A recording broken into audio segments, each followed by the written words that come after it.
Bonjour à tous et bienvenue dans la suite de notre série Adversus Latinos, réponse à 10 sophismes apologétiques catholiques romains. On en est à présent au point numéro 6, la spiritualité. La spiritualité, la sainteté, on va parler de tout ça en même temps. Ça va réunir plusieurs types d'arguments et plusieurs, sphères d'intérêt qui sont en lien avec la notion de vie spirituelle, de spiritualité, qui est elle-même intimement en lien avec la notion de sanctification, de sainteté, etc. Et donc de sotériologie, la doctrine du salut. Tout cela va être assez entremêlé et enchevêtré. Donc la prétention orthodoxe est, chez nous, nous avons de vrais ascètes, des moines, des miracles, alors que chez vous, c'est-à-dire les catholiques romains, c'est la Rome apostate, Vatican II, les papes modernistes, etc. Donc ça, c'est la prétention qui est mise en avant par un apologiste catholique romain pour ensuite y donner une réponse.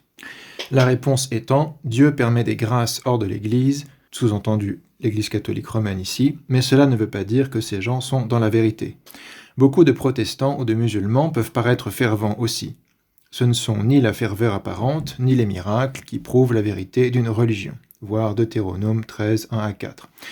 On peut aussi pointer du doigt le fait que l'Eucharistie est parfois donnée selon le bon vouloir du Père spirituel, et aussi l'autorisation du divorce pour certains, qui est contraire aux paroles du Christ. Bon, tout d'un coup, on ne sait pas du tout ce que tout ça vient faire là. L'un des problèmes de cette réponse, c'est qu'elle part un peu dans tous les sens. Elle commence par répondre à la prétention qu'elle pose, et puis elle part dans d'autres directions qui n'ont rien à voir, ou dont on ne voit pas vraiment le rapport avec le sujet. Dernière phrase, « Seule l'Église una sancta, catholica et apostolica, fondée sur Pierre, est le garant de la foi. » Donc on a simplement une affirmation du fait que le catholicisme est l'Église une sainte catholique et apostolique, parce qu'elle est fondée sur Pierre. Pas vraiment de démonstration ou d'argumentation. C'est un peu une tendance de ces réponses depuis le début de la série. Il y a une certaine tendance à simplement affirmer des choses sans chercher à les expliquer, les justifier ou les démontrer. Alors que le rôle de l'apologétique, quand elle est bien faite, c'est de justifier, démontrer, proposer des arguments qui fondent les prétentions ou les articles de foi donnés de telle ou telle confession qu'on cherche à défendre. Parce que si c'est juste pour affirmer ce que doit croire un catholique romain ou ce que doit croire un orthodoxe, il n'y a pas besoin d'apologétique pour ça, il suffit d'acheter un catéchisme ou des livres de théologie ou des encyclopédies de toutes les déclarations dogmatiques ou magistérielles de telle ou telle institution, il n'y a pas besoin de l'apologétique. L'apologétique, elle est là pour donner des justifications, des explications, de bons arguments, etc. et réfuter de mauvais arguments, les erreurs de raisonnement ou tout simplement les erreurs factuelles, etc., sur tel ou tel aspect de la confession de foi. Bon, on va regarder un petit peu cette prétention orthodoxe en proposant comme d'habitude une correction ou un nuancement de la prétention orthodoxe, qui, je rappelle, vient avec la réponse, hein, c'est pas nous qui la mettons en avant comme point de départ, c'est considéré comme un point de vue orthodoxe qu'on trouverait peut-être couramment sur Internet ou que sais-je. Ensuite, il y a une tentative de réfutation catholique romaine, et donc nous on regarde les deux. On regarde l'opinion prétendument courante ou représentative des orthodoxes et la réponse. Une correction de la prétention, il semble évident que cet argument, du moins ainsi formulé, n'est pas très bon en soi. Et les orthodoxes n'en ont nul besoin pour défendre et démontrer l'authenticité et la véracité de leur foi. Ce type d'argument, c'est-à-dire faire appel aux saints et aux miracles, on peut appeler ça le sophisme de l'appel au miracle, ou de l'appel aux saints, qui a un genre ou une genre de variation sur le sophisme de l'appel à l'émotion, finalement, l'appel au sentiment, etc. Même si c'est pas exactement la même chose, c'est assez proche. On pourrait en faire un genre de sophisme, hein, l'appel au miracle, etc. Donc, ce type d'argument est d'ailleurs très courant dans les milieux catholiques romains, surtout traditionnalistes. En réalité, j'ai rarement vu des orthodoxes utiliser ce type d'argument. À chaque fois que je l'ai vu, c'était des catholiques romains qui disaient « mais ceci, mais cela, qu'est-ce que vous en pensez ?» Ou à la limite, des orthodoxes qui disent « mais qu'est-ce qu'on doit penser de tel ou tel miracle prétendu dans le catholicisme ?» Mais c'est extrêmement rare, dans mon expérience personnelle, que des orthodoxes disent l'orthodoxie est vraie parce que tel ou tel miracle. Ça peut arriver. Simplement, dans mon expérience personnelle, j'ai quasiment jamais vu ça. c'est toujours des catholiques romains qu'on entend sur la défensive dire « mais », comme je le dis ici, donc surtout chez les plus traditionnalistes, hein, l'ultime raison pour s'accrocher vaille que vaille au catholicisme se trouve être telle apparition mariale, comme celle de Lourdes ou de Fatima, ou que sais-je, hein, ou tel miracle eucharistique, ou encore les stigmates d'un Padre Pio. Tout un tas d'exemples.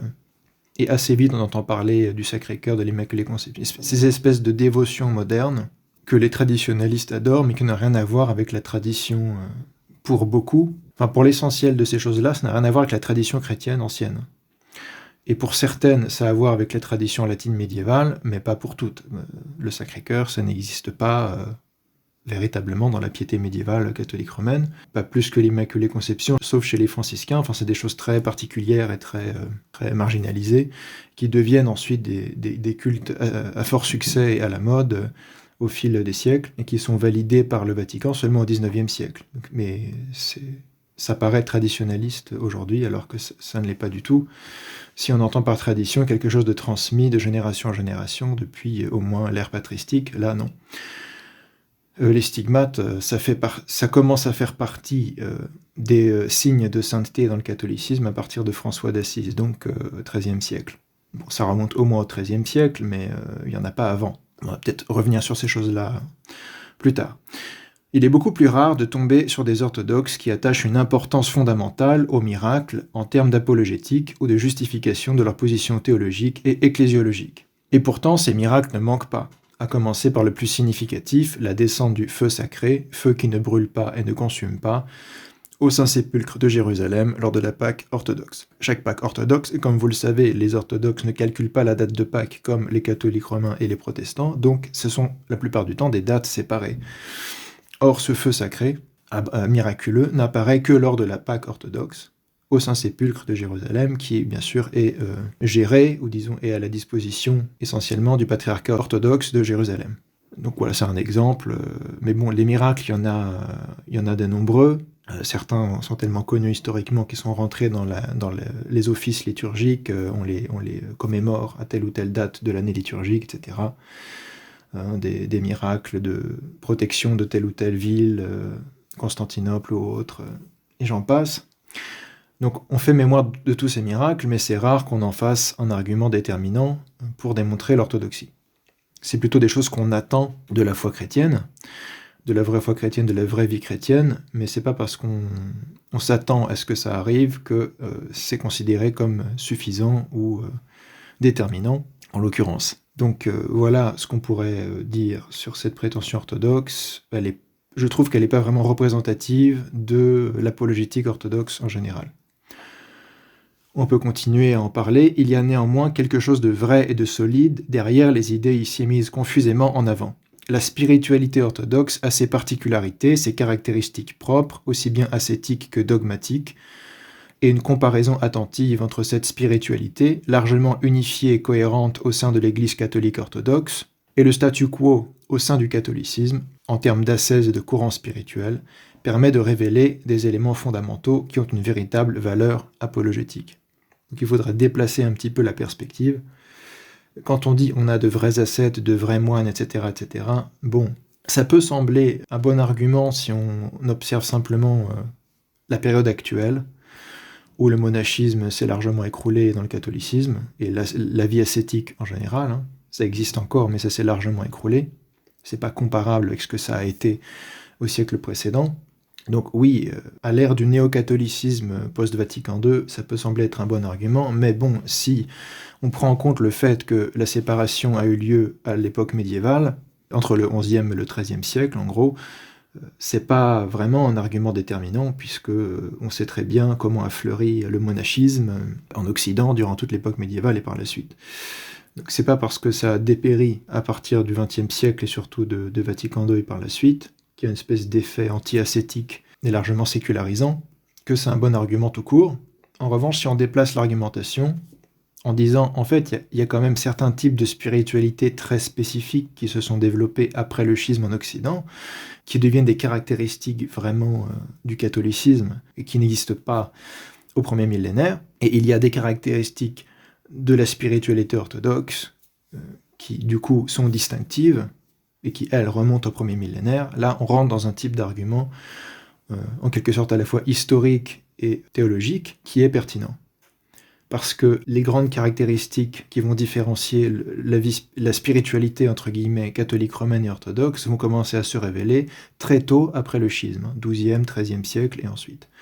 Donc là, on peut observer un changement et le mettre en rapport avec cet événement à la fois historique, théologique et spirituel, qu'est le schisme, du point de vue orthodoxe, le schisme romain, entre le 11e et le 13e siècle, encore une fois, ça s'est fait sur un certain laps de temps. Donc voilà ce qui me semble intéressant à creuser derrière cette idée. D'autre part, la Rome apostate ici mentionnée est directement mise en rapport avec le Concile Vatican II, dans la prétention orthodoxe, et les papes modernistes, perspective typique des traditionalistes, catholiques romains. C'est la question toujours brûlante du retournement de veste éthique, liturgique, politique et dogmatique phénoménal que l'on a voulu dissimuler derrière le nom euphémistique d'aggiornamento, c'est-à-dire mise à jour en italien. C'est le grand terme qui est censé exprimer toute la réforme, on peut dire, et en un certain sens la révolution, qui a eu lieu lors du Concile Vatican II, surtout comme suite ou comme conséquence de Vatican II, dans la pratique de manière assez concrète. Du point de vue orthodoxe, ce n'est bien sûr pas simplement du fait de Vatican II que Rome et le catholicisme sont tombés dans l'apostasie. L'apostasie, c'est quand on renie la foi, qu'on renie la vraie foi, c'est-à-dire le reniement de la vraie foi chrétienne. Mais comme on sait, dès l'époque médiévale, du fait du filioquisme, du papisme, de l'osimisme, etc. Historiquement, ça commence par ça. Les nouvelles hérésies ou déviations romaines du XXe siècle ne font pour nous que continuer, bien que d'une façon étonnamment contradictoire, avec les affirmations précédentes évidemment, dans l'histoire du catholicisme, un processus déjà en cours durant les siècles précédents. Rien que le XIXe siècle, qui est très novateur, avait vu la promulgation de nouveaux dogmes romains tels l'Immaculée Conception de la Vierge Marie en 1854, qui n'est pas un dogme de foi avant, l'infaillibilité et l'indéfectibilité papale en 1870, pareil, Vatican I. Avant ça, il y a des débats sur ces sujets-là, on y croit, on n'y croit pas, mais ce n'est pas un dogme de foi. Ou encore l'adoubement officiel des cultes du Sacré-Cœur de Jésus et de Marie, également sous Pie IX.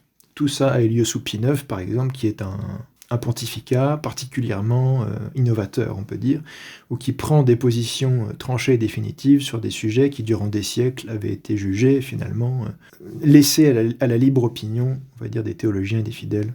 Pour certaines notions qui ont été proposées d'abord dès les 12e, 13e siècles, pendant des siècles, le Vatican a refusé de trancher ces questions, et tout d'un coup, Pie IX va trancher ces questions, ce qui évidemment change quand même un certain nombre de choses.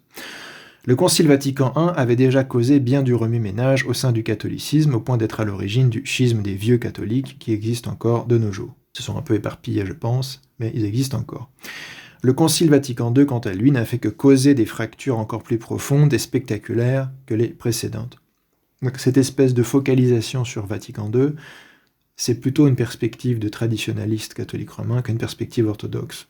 C'est pas une bonne raison de devenir orthodoxe à cause de Vatican II, c'est une analyse qui n'est pas suffisante. On pourrait devenir vieux catholique, on pourrait devenir sédévacantiste, on pourrait devenir ceci, cela. La bonne raison d'être orthodoxe, c'est que les choses étaient déjà lancées dans cette voie de l'innovation et un certain sens de la modernisation bien avant Vatican II. Que Vatican II n'est que la continuation et la suite logique d'innovations antécédentes. Du fait finalement que le dogme devient dépendant tout simplement du magistère romain, et donc il suffit que le magistère romain change d'état d'esprit pour que le dogme change en même temps. Ça nécessite déjà les innovations antécédentes au niveau du magistère, de l'ecclésiologie, etc. En quelque sorte, si Rome peut unilatéralement modifier le symbole de la foi scellé par les conciles œcuméniques, alors pourquoi elle ne pourrait pas proclamer tout simplement unilatéralement de nouveaux dogmes? Donc c'est ce qu'elle a commencé à faire. On continue sur la correction de la prétention orthodoxe. Le modernisme à la sauce Vatican II a eu des répercussions certaines dans là où les spiritualités du catholicisme, aussi bien que dans tous les autres aspects ou domaines de la vie spirituelle. On a vu liturgie, éthique, théologie, politique. La doctrine politique du catholicisme a changé complètement. Ça continue encore de nos jours. Aussi bien que dans tous les autres aspects ou domaines, donc, ce qui nous permet de faire un pont ici entre la question de l'aggiornamento, en gros la réforme-révolution Vatican II, et les considérations précédentes au sujet du contraste entre la spiritualité au sein de l'orthodoxie et du catholicisme. Évidemment, ça n'a pas été sans effet sur la conception de la vie spirituelle. et des choses très pratiques et concrètes à ce niveau-là dans le catholicisme. Notamment, on doit faire remarquer que le Vatican a été amené à canoniser officiellement, et donc magistériellement, en général à partir de Paul VI jusqu'à François, des figures aux idées peu compatibles avec la doxa traditionnelle du catholicisme, à commencer par le cardinal John Henry Newman, qui je crois a été canonisé par François, Bergoglio, dont le concept de développement dogmatique a tellement influencé et même quasiment défini et caractérisé le néo-catholicisme, c'est-à-dire les nouveaux théologiens type Yves Congar, Teilhard de Chardin, etc. En fait, ce qui est devenu la norme de nos jours, chez les théologiens catholiques romains et les historiens catholiques romains, c'est-à-dire il y a du développement dogmatique, c'était considéré avec une grande suspicion, sinon avec condamnation, à l'époque de Pie IX et ses successeurs, puisque Newman est un anglican converti au catholicisme du XIXe siècle, qui a été donc fait cardinal avant Vatican I et qui a lui-même eu des critiques de Vatican I, enfin qui était critique envers Vatican I, etc., etc. Il est de l'époque de Pie IX, et à l'époque de Pie IX, Newman, c'est un moderniste, c'est un libéral, c'est quelqu'un qui propose des idées nouvelles en tant qu'historien, dont cette idée de développement dogmatique, qui n'est pas du tout dans l'état d'esprit de Pie IX. Et quand on regarde les documents de Vatican I, c'est très clair qu'il n'y a pas de développement dogmatique.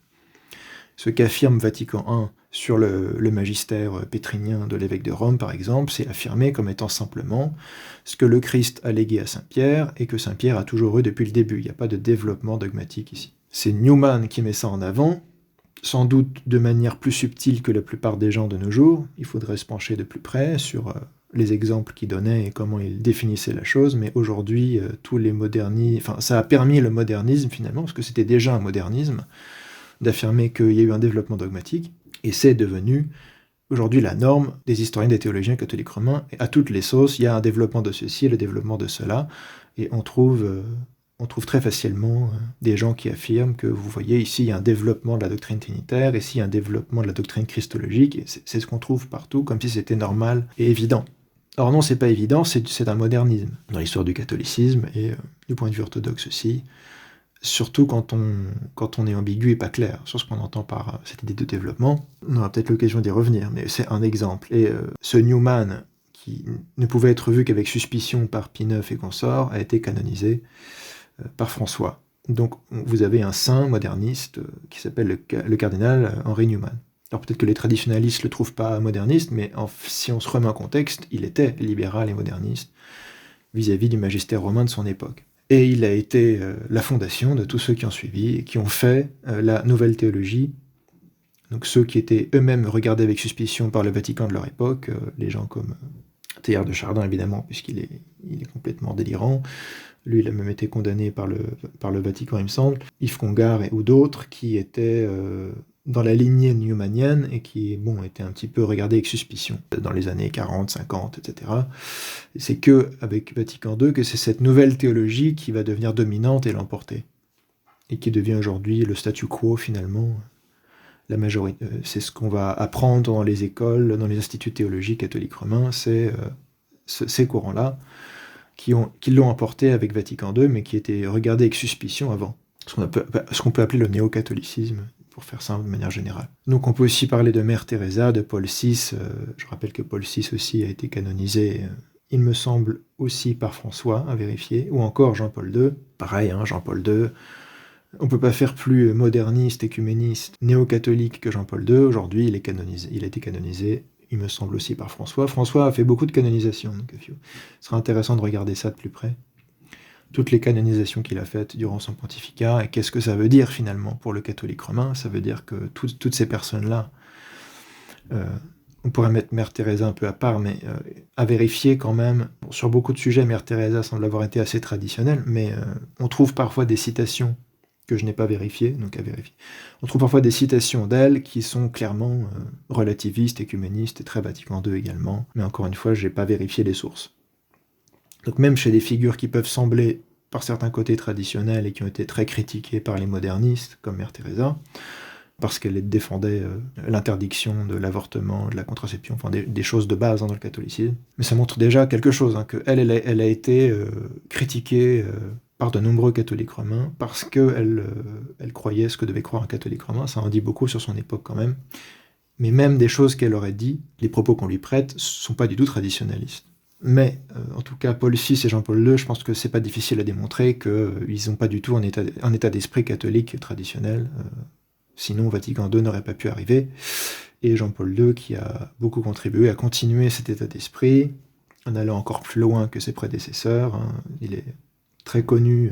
On connaît toujours la photo de Jean-Paul II qui embrasse le Coran. Mais c'est pas simplement un fait divers, parce qu'il y a vraiment des propos autour et derrière qui vont dans le sens de Lumen Gentium, une ambiguïté sur le propos ou le rapport du catholicisme à l'islam qui a continué par la suite. Donc c'est bien gentil de nous dire dans la réponse catholique romaine que l'islam n'est pas une vraie religion, mais ce qui s'est passé à partir de Vatican II, c'est de plus en plus des propos très ambigus sur ce sujet. C'est pas une vraie religion, mais ils adorent le vrai Dieu, d'une certaine façon. C'est assez clair dans Lumen Gentium. En tout cas, c'est assez clair que le texte est volontairement ambigu pour pouvoir laisser place à ce type de discours.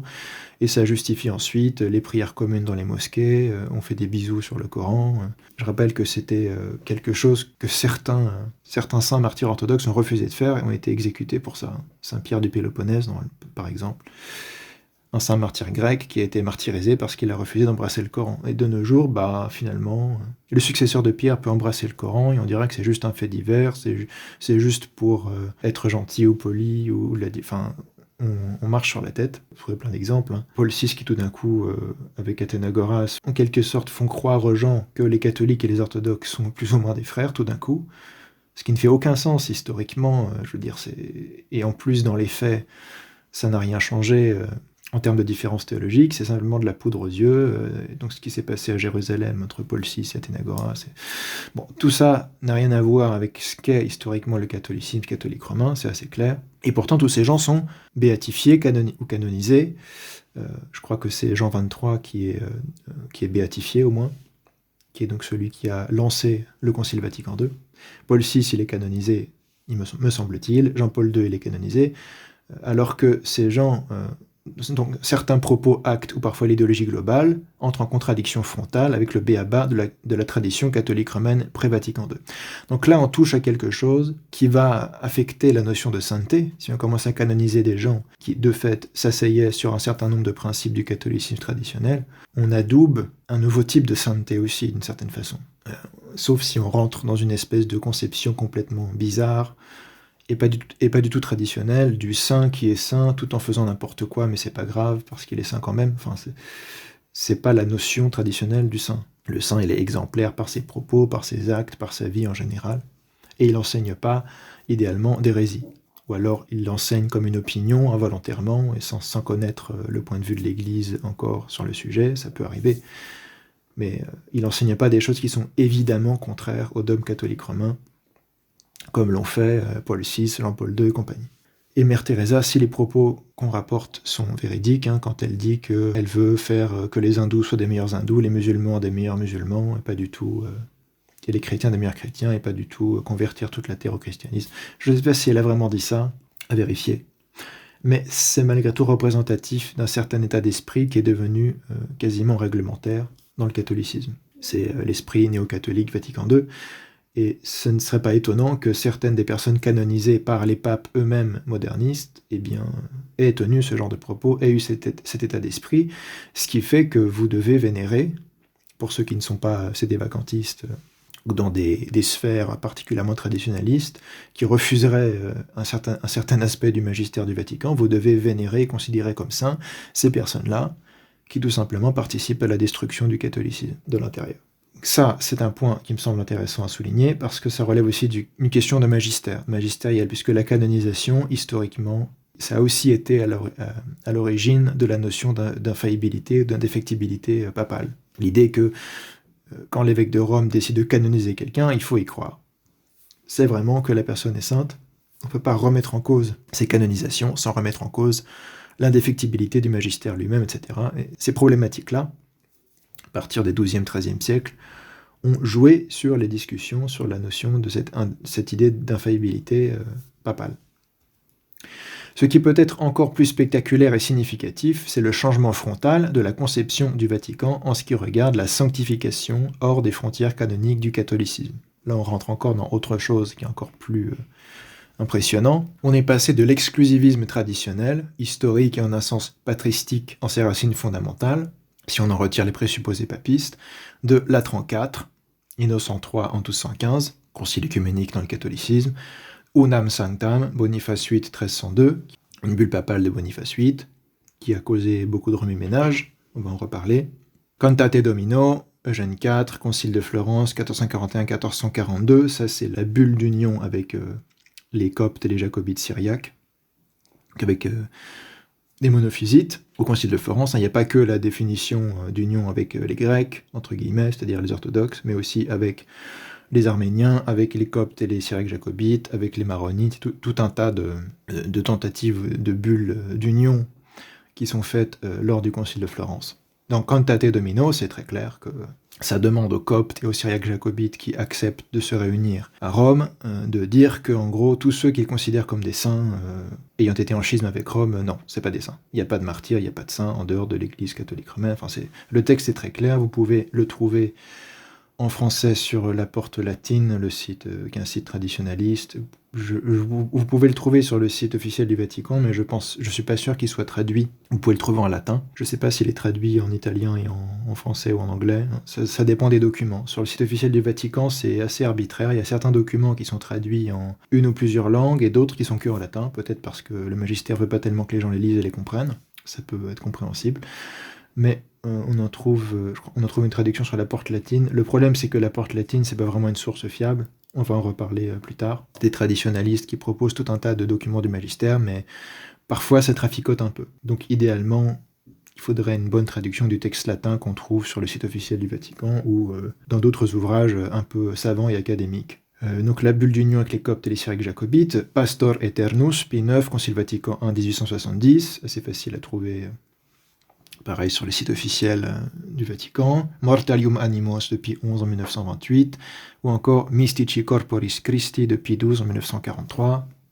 On pourrait citer beaucoup d'autres textes qui montrent un petit peu l'ecclésiologie traditionnelle du catholicisme. On est passé de ça, exclusivisme très clair, quoique ça commence à être un peu moins clair à partir de Pie IX et par la suite, on va en parler aussi. Malgré tout, en gros, pour être sauvé, il faut être catholique romain, en communion avec le successeur de Pierre, etc. etc. Logique qui remonte à la doctrine des saints-pères de l'Église, voire en note, en termes de logique, il faut être dans l'Église qui est le corps du Christ pour être sauvé. Saint Cyprien de Carthage sur l'unité de l'Église catholique et les lettres 4 et 73. Saint Augustin d'Hippone, lettre 185 au comte Boniface sur les donatistes, et plein d'autres textes de Saint Augustin. Saint Fulgence de Ruspe, qui est un disciple d'Augustin, sur la foi à Pierre, De Fide ad Petrum, qui est aussi très clair là-dessus, etc., etc. Là, c'est que des Africains. Bon. Chez les pères africains, c'est très clair, mais c'est pas que les Africains qui ont dit ces choses. Chez tous les pères de l'Église, vous trouverez personne qui dit « Bon, oui, de toute façon, on peut être sauvé en dehors de l'Église ». Ça n'existe pas. En tout cas, il n'y a pas ces affirmations-là. Et on passe de ça à la vénération officielle et reconnue en plus haut lieu de figures qui n'ont jamais confessé la foi catholique romaine, ni été en communion avec le catholicisme romain. Qu'il s'agisse de saints orthodoxes du second millénaire, comme saint Grégoire Palamas, Saint Grégoire Palamas, vous pouvez être sûr qu'il n'était pas catholique romain. Il a écrit des traités entiers contre le filioque, où il dit clairement que ceux qui soutiennent le filioque sont des hérétiques. Saint Serge de Radonège, pareil, grand saint russe de l'époque médiévale. Saint Séraphin de Sarov, fin 18e, début 19e siècle, grand saint russe, jamais été en communion avec Rome, et tous orthodoxes, donc condamnant les hérésies latines.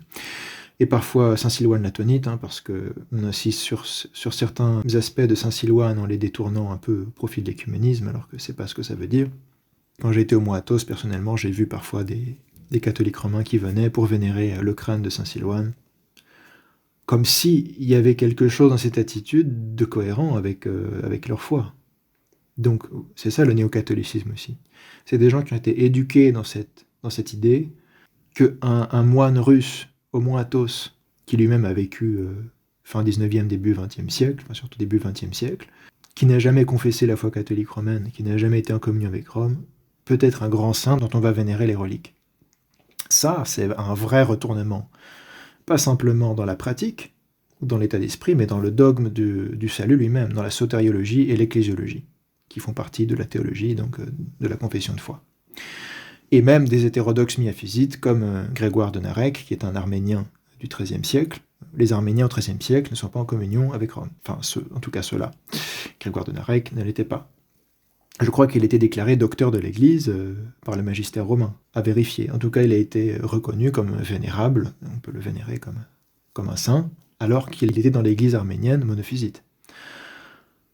Les martyrs coptes, le cas le plus récent aussi, des martyrs coptes qui ont été reconnus par le Vatican, alors que les coptes, que je sache, ne sont pas catholiques romains et ne sont pas en communion avec Rome, avec le successeur de Pierre. Donc comment ça marche? C'est une question qu'on peut se poser ici, pertinente, qui a des répercussions dogmatiques. C'est pas simplement des faits divers, c'est pas malhonnête de mettre ça en avant parce que ça indique un changement au niveau du dogme lui-même. Dogme du salut, sotériologie, dogme de l'Église, ecclésiologie, qui sont intrinsèquement liés, évidemment. Lisez Saint-Cyprien de Carthage sur l'unité de l'Église contre les novatianistes, je pense que vous allez comprendre pourquoi il y a un problème quelque part ici. Notre réponse, donc là, notre réponse à la réponse catholique romaine, on peut éventuellement la relire un petit peu pour se remémorer ce que ça dit. Donc la réponse disait « Dieu permet des grâces hors de l'Église, mais cela ne veut pas dire que ces gens sont dans la vérité. Beaucoup de protestants ou de musulmans peuvent paraître fervents aussi. » C'est intéressant de voir que les protestants et les musulmans sont un peu mis dans le même panier, je ne sais pas pourquoi. Ce ne sont ni la ferveur apparente, ni les miracles qui prouvent la vérité d'une religion, référence au Deutéronome. On peut aussi pointer du doigt, tout d'un coup on part dans un autre sujet qui n'a rien à voir, on peut aussi pointer du doigt le fait que l'Eucharistie est parfois donnée selon le bon vouloir du Père spirituel. Oui, un certain lien avec l'idée de spiritualité, mais ça n'a rien à voir en soi avec la prétention orthodoxe. Et autorisation du divorce, pareil. Un peu une diversion ici, et puis simple affirmation du fait que le catholicisme est l'Église une, sainte catholique apostolique du Credo, fondée sur Pierre, on va voir justement que oui, d'accord, donc elle est le garant de la foi. Sauf qu'il n'y a eu aucune démonstration de justification de cette affirmation, malheureusement. Donc voilà, on va donner notre réponse à cette tentative de réfutation catholique romaine. Selon la foi orthodoxe, comme la foi catholique romaine traditionnelle, Dieu ne sanctifie pas hors de l'Église. L'idée selon laquelle il permettrait des grâces hors de l'Église serait donc ici à préciser. Dieu peut très bien accorder des bienfaits hors de l'Église, bien évidemment, et répondre aux appels de ceux qui l'invoquent avec sincérité. Dieu n'est pas attaché ou limité par l'Église en termes de ce qu'il décide de faire, en termes de ses énergies, en général. De toute façon, pour que le monde soit, subsiste, continue à être, etc., il faut que Dieu agisse donc soit agissant de manière générale, de manière cosmique. Donc oui, Dieu agit en dehors de l'Église. Et en ce sens-là, on peut dire qu'il permettrait des grâces. Mais de là à dire que l'on peut ignorer complètement les saints orthodoxes du second millénaire parce qu'il permet des grâces hors de l'Église, c'est assez maigre. On ne parle pas ici simplement de gens qui font des miracles, c'est pas des magiciens, des marabouts ou des fakirs ou que sais-je, ou qui sont fervents, c'est pas simplement qu'ils sont fervents, mais bien de sainteté au sens chrétien le plus authentique et traditionnel. Des personnes qui, divinisées par la grâce, représentent véritablement et charismatiquement le Christ sur terre, des théophores, porteurs de Dieu, qui sont aussi par ailleurs des gardiens du dogme traditionnel et des confesseurs de la foi apostolique, contrairement à ceux dont on a parlé, qui ont été canonisés récemment. Bien sûr, cela n'est pas acceptable du point de vue catholique romain traditionnel. Seul le catholicisme, donc la communion avec Rome et son souverain pontife, est source de salut et de sanctification, voire unam sanctam.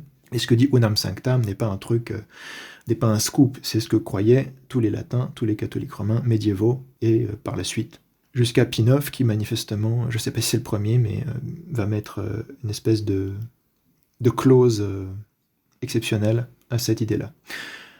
Pourtant, le magistère du néo-catholicisme adoube clairement la reconnaissance et la vénération de saints hors de l'Église, c'est-à-dire des saints orthodoxes ou des saints monophysites, on l'a vu, avec les Coptes et Grégoire de Narek, par exemple. Il y a peut-être d'autres exemples que je n'ai pas en tête, j'utilise simplement des exemples comme ça. C'est clair que parmi ce qu'on appelle les catholiques orientaux, les uniates, ils vénèrent Saint Grégoire Palamas, ils vénèrent Saint Serge de Radonège, Saint Séraphime de Sarov, etc., ça, c'est connu. Et rien n'est fait pour dire que c'est pas bien ou qu'il faut pas le faire, du point de vue magistériel. Il y a même une fresque ou une mosaïque, je sais plus, au Vatican, où Saint Grégoire Palamas est représenté avec une auréole. Ça veut dire qu'en quelque sorte, il y a une icône de Saint Grégoire Palamas au Vatican. Je sais pas de quand date, si ça date de Jean-Paul II ou après. Que Jean-Paul II est un des un des néopapes connus pour ses propos sur Saint Grégoire Palamas. Il le reconnaît comme un grand théologien, un grand saint, etc. Alors que la position thomiste traditionnelle, évidemment, c'est que c'est un hérétique, et un polythéiste, et tout ça, et tout ça.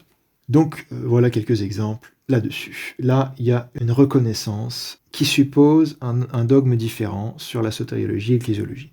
La constitution dogmatique Lumen Gentium, 1964, du Concile Vatican II, ça s'appelle Constitution dogmatique sur l'Église. Donc si vous m'expliquez que malgré ça, c'est pas dogmatique, je sais pas quoi dire. Si on peut appeler une constitution dogmatique sans qu'elle soit dogmatique, ça me dépasse un petit peu.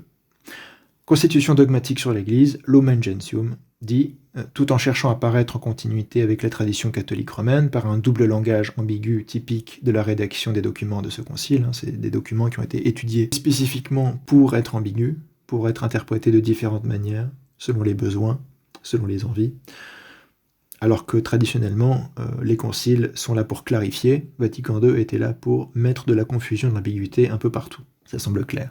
C'est subtil, évidemment, parce que si tout simplement on affirme des choses contraires, explicitement contraires, et trop explicitement contraires à la tradition antérieure, ça risque de ne pas vraiment fonctionner, l'aggiornamento. Alors que si on dit des choses traditionnelles et en même temps des choses ambiguës, qu'on va pouvoir interpréter dans un sens complètement opposé à la tradition, là ça peut fonctionner, et c'est ce qui a été fait assez visiblement.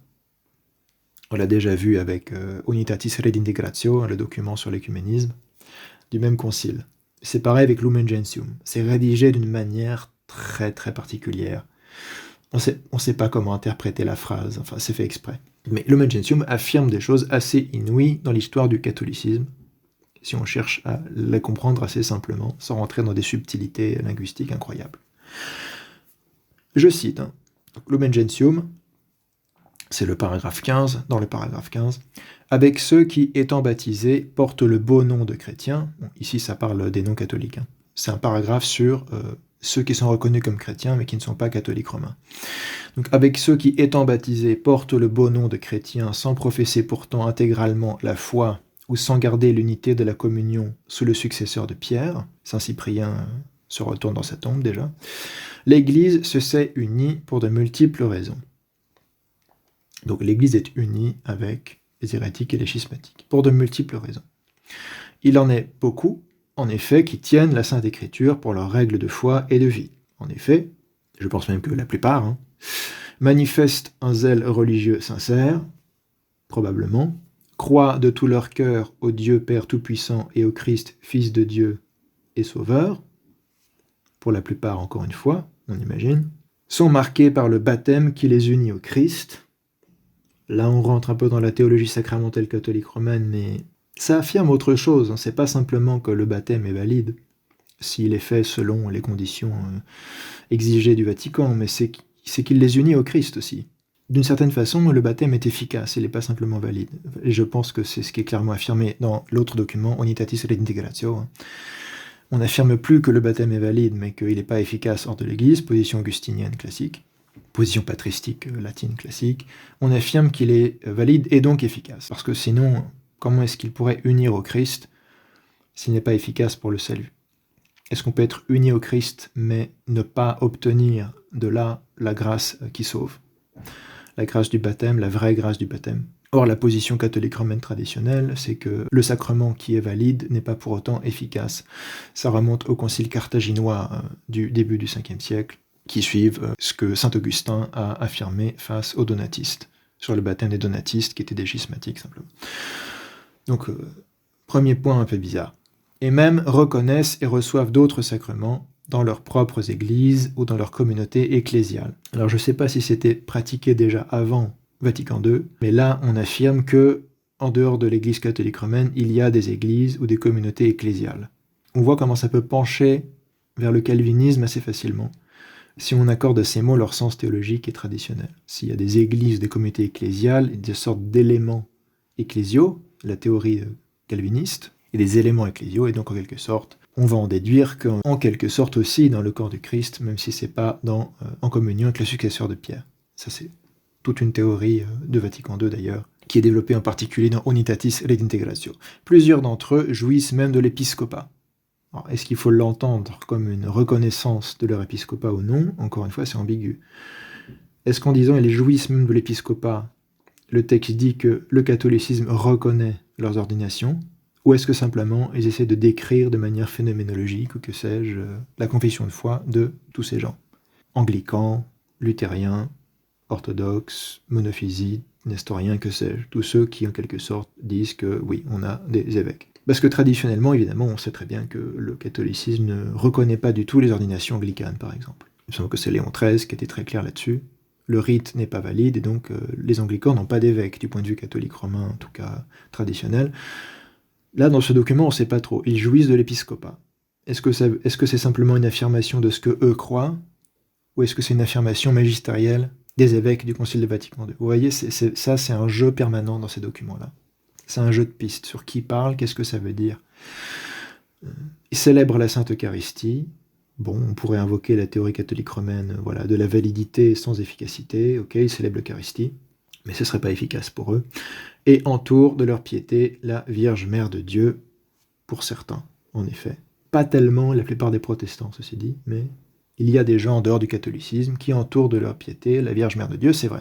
Donc vous voyez, déjà on peut voir, il y a beaucoup d'affirmations qui sont vraies en tant que telles, qui ne posent pas de problème, mais on y insère des éléments, sans savoir trop qui parle, sans savoir trop comment il faut comprendre ce que ça veut dire, on insère des éléments qui, eux, peuvent être tout à fait interprétés d'une manière anti-traditionnelle dans le catholicisme.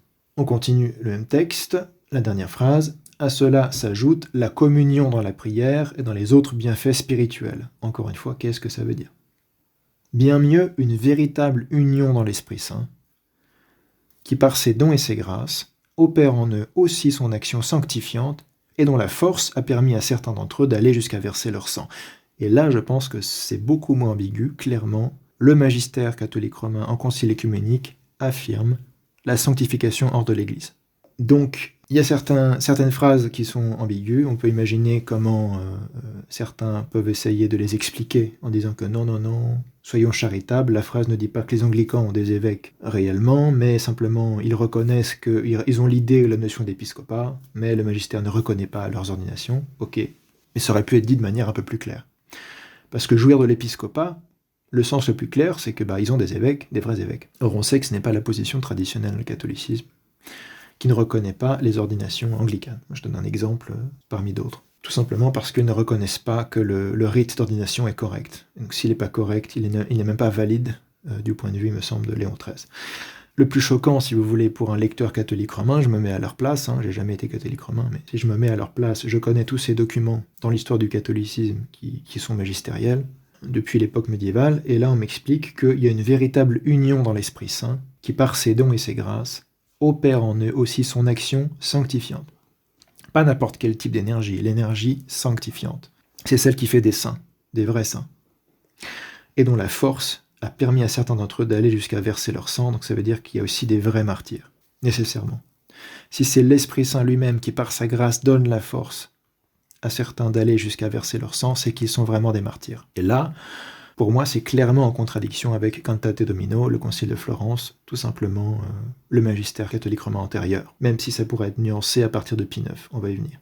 Comparé avec Eugène IV, Cantate Domino 1441-42, qui explique clairement aux Coptes et aux Jacobites qui veulent s'unir à Rome que non, il n'y a pas de sanctification, il n'y a pas de martyr si on ne s'est pas uni à Rome au catholicisme avant sa mort. Vous pouvez trouver le texte sur la porte latine, encore une fois. La même constitution, Lumen Gentium, affirme ensuite au sujet des non-chrétiens, là c'est le paragraphe 16 sur les non-chrétiens, parler des juifs, des musulmans, des hindous, etc. Enfin, les hindous, je crois que c'est dans un autre texte, Nostra Aetate peut-être. Ici ça parle en tout cas déjà des juifs et des musulmans, soi-disant branche abrahamique, et tout. Mais ça a servi de socle à tout un tas de pratiques dans le catholicisme qui sont devenues monnaie courante aujourd'hui. Donc le texte de Lumen Gentium dit « Enfin, pour ceux qui n'ont pas encore reçu l'Évangile, sous des formes diverses, ça peut être des païens, ça peut être des juifs ou des musulmans, ou autres, eux aussi sont ordonnés au peuple de Dieu. » Qu'est-ce que ça signifie? Je ne sais pas. Et en premier lieu, ce peuple qui reçut les alliances et les promesses, et dont le Christ est issu selon la chair, c'est-à-dire le peuple juif. Ici, il y a une référence à Romains 9, 4 à 5. Peuple très aimé du point de vue de l'élection, à cause des pères, sans doute ici les patriarches et les prophètes, de l'ancienne alliance, car Dieu ne regrette rien de ses dons ni de son appel. À nouveau référence à l'épître aux Romains de saint Paul, 11, 28, 29. Bon, je rappelle que saint Paul parle à une époque où c'est une transition entre l'ancienne et la nouvelle alliance en quelque sorte. Les apôtres prêchent aux juifs comme aux païens, mais ils prêchent aux juifs le christianisme, et donc c'est une époque de transition où on espère que le maximum de juifs, d'israélites, de judéens, tout ce que vous voulez, deviennent chrétiens, se convertissent, reconnaissent le Messie. C'est dans cette période de transition que parle saint Paul, donc il faut le resituer quand même. Saint Paul n'est pas en train de dire qu'on peut rejeter le Christ et être un peuple très aimé du point de vue de l'élection. C'est pas ce que nous enseigne la Sainte Écriture. Hein. Dans l'Ancien Testament, le peuple d'Israël n'est pas très aimé quand il fait n'importe quoi. C'est-à-dire quand il rejette les commandements de Dieu, etc. Donc s'il rejette son Fils unique, qu'il le crucifie et qu'il ne reconnaisse pas qu'il est le Fils de Dieu, le Messie, etc., on voit mal comment il peut continuer à être un peuple très aimé du point de vue de l'élection quand déjà dans l'Ancienne Alliance, c'est clairement pas le cas dès qu'Israël ne respecte pas les commandements de Dieu. Là, il y a un jeu très malhonnête et très malsain sur cette question, comme si ce que disait saint Paul avait quelque chose à voir avec Vatican II, alors que pas du tout. Saint Paul est très très clair sur la descendance d'Abraham. Qui sont les descendants d'Abraham? Relisez l'épître aux Galates, en cohérence avec les évangiles. On a déjà vu, voir notre vidéo qui s'appelle Quid est Veritas, qui aborde en partie ce thème aussi. Le Christ dit clairement, si vous ne me reconnaissez pas comme le Fils de Dieu, vous êtes des fils de diable, vous n'êtes pas des fils d'Abraham. Les fils d'Abraham sont ceux qui reconnaissent le Messie. Et saint Paul a exactement la même attitude. Saint Paul dit que la vraie descendance d'Abraham, promise à Abraham, c'est l'Église. Ce sont ceux qui reconnaissent le Christ comme le Fils de Dieu, le Messie, le Sauveur, etc., et qui rentrent dans l'Église. Donc dire que même après cette période de transition, où une partie du peuple d'Israël a accepté le Christ et rentré dans l'Église, et une autre partie, sans doute majoritaire, l'a rejeté, puisque c'est forcément un reste, c'est très biblique, c'est un reste qui continue à respecter les commandements de Dieu et à suivre la voie droite, alors que la majorité est dévoyée, voir les prophètes de l'Ancienne Alliance, ce reste, c'est ces Juifs, ces Israélites qui vont, comme Nathanaël dans l'évangile de Jean, reconnaître en Jésus-Christ le Messie. Même après cette période où clairement être juif, ça veut dire rejeter le Christ, en particulier à partir de la rédaction des Talmuds, c'est très clair. Donc le talmudisme est constitué, on parle de judaïsme rabbinique et talmudique, etc. À leur propos, Lumen Gentium dit qu'ils sont très aimés du point de vue de l'élection, parce que Dieu ne regrette rien de ses dons ni de son appel. Oui, mais son appel, c'était la prédication apostolique. Or, les Juifs dont on parle ici ont rejeté la prédication apostolique. Est-ce que Dieu ne regrette rien à propos de ceux qui rejettent son appel? Encore une fois, non, c'est pas très biblique. Il suffit de lire les prophètes de l'Ancienne Alliance, lisez Jérémie, lisez Isaïe, lisez les livres des rois, c'est pas comme ça que ça se passe. Si on rejette l'appel de Dieu, on n'est pas très aimé de lui, et il exerce même sa colère. Il appelle au repentir, et il châtie les impénitents. Là, gros problème. Il y a un gros problème sur la question du judaïsme. Vatican II, et ça continue par la suite, et malheureusement à cause de l'écuménisme dans certaines sphères de l'orthodoxie également, comme si tout d'un coup, être juif, en quelque sorte, n'était pas très grave du point de vue chrétien. Et je parle de la foi, de la confession de foi, évidemment, c'est pas une question de biologie. Il n'y a aucun problème avec le fait d'être biologiquement, ethniquement juif, mais le talmudisme, le rabbinisme, c'est évidemment renier le Christ, renier que Jésus est le Christ. Donc c'est très grave du point de vue chrétien. Ça empêche le salut. Donc il n'y a rien de plus grave. Poursuivons parce que maintenant il est question de l'islam. Mais le dessein de salut enveloppe également ceux qui reconnaissent le Créateur. Qu'est-ce que ça veut dire, encore une fois, que cette idée de dessein de salut qui enveloppe? On a déjà cette idée que alors ceux qui n'ont jamais reçu l'Évangile sont ordonnés au peuple de Dieu. On peut sans doute écrire des dissertations entières pour essayer d'expliquer ce qui est entendu par là. Et maintenant, c'est que le dessein du salut enveloppe également l'islam, en tout premier lieu. Une fois qu'on a évacué la question juive, en tout premier lieu, les musulmans, pourquoi je ne sais pas, qui professant avoir la foi d'Abraham, là c'est joliment tourné, c'est ce que eux professent, au moins c'est pas ambigu, c'est ce que eux professent, professant avoir la foi d'Abraham, ok, Abraham qui apparaît dans leur Coran, qui a une révélation d'Allah, etc. En effet, c'est objectivement vrai. Virgule, adore avec nous le Dieu unique. Là, c'est autre chose. C'est pas ce que le Coran professe. C'est pas ce que l'islam professe. C'est ce qu'affirme Lumen Gentium. Les musulmans adorent avec nous, les chrétiens, le Dieu unique. Miséricordieux. Ok, le Coran dit que Allah est unique, le tawhid, mais c'est dans un sens qui n'est pas du tout chrétien. Miséricordieux, oui, c'est dans la Bismillah, c'est ce qui est dans la liminaire. Allah est Ar-Rahman Ar-Rahim, excusez mon arabe, je ne suis pas arabophone, très miséricordieux, tout miséricordieux, etc. Ok, mais ça n'a toujours rien à voir avec l'enseignement chrétien en soi. Enfin, c'est un point commun très superficiel, finalement, si on creuse. Futur juge des hommes au dernier jour. Voilà, encore une fois, on fait une espèce de liste de choses qui sont communes dans le Coran et dans les Saintes Écritures. Mais au passage, il y a eu cette affirmation qu'ils adorent avec nous le Dieu unique. Alors voilà, vous pouvez choisir de dire oui, mais c'est simplement une phrase qui affirme objectivement que dans la foi musulmane, Dieu est unique, Dieu est miséricordieux, il est futur juge des hommes au dernier jour. On pourrait ajouter que Jésus est le Christ et le Messie aussi dans l'islam. On pourrait ajouter que un point commun entre l'islam et le catholicisme, Marie est immaculée conçue. Il me semble que c'est en cohérence avec le Coran. Donc Mariam est immaculée conçue. Sinon, immaculée conçue, immaculée née, il me semble. Peut-être sa naissance, que sa conception. Ok, on peut faire une liste de points communs comme ça. Mais quand même, la phrase dit que les musulmans adorent avec nous le Dieu unique, et il n'y a pas vraiment de tentative de désambiguiser ce que peut vouloir dire ce membre de la phrase. Le document ne dit pas, mais bon, leur foi en Dieu n'a rien à voir avec la foi trinitaire chrétienne, et donc c'est une erreur, une hérésie, et ils ne connaissent pas le vrai Dieu. Non, le document dit qu'ils adorent avec nous le Dieu unique, ce qui vraiment est très choquant. Très choquant.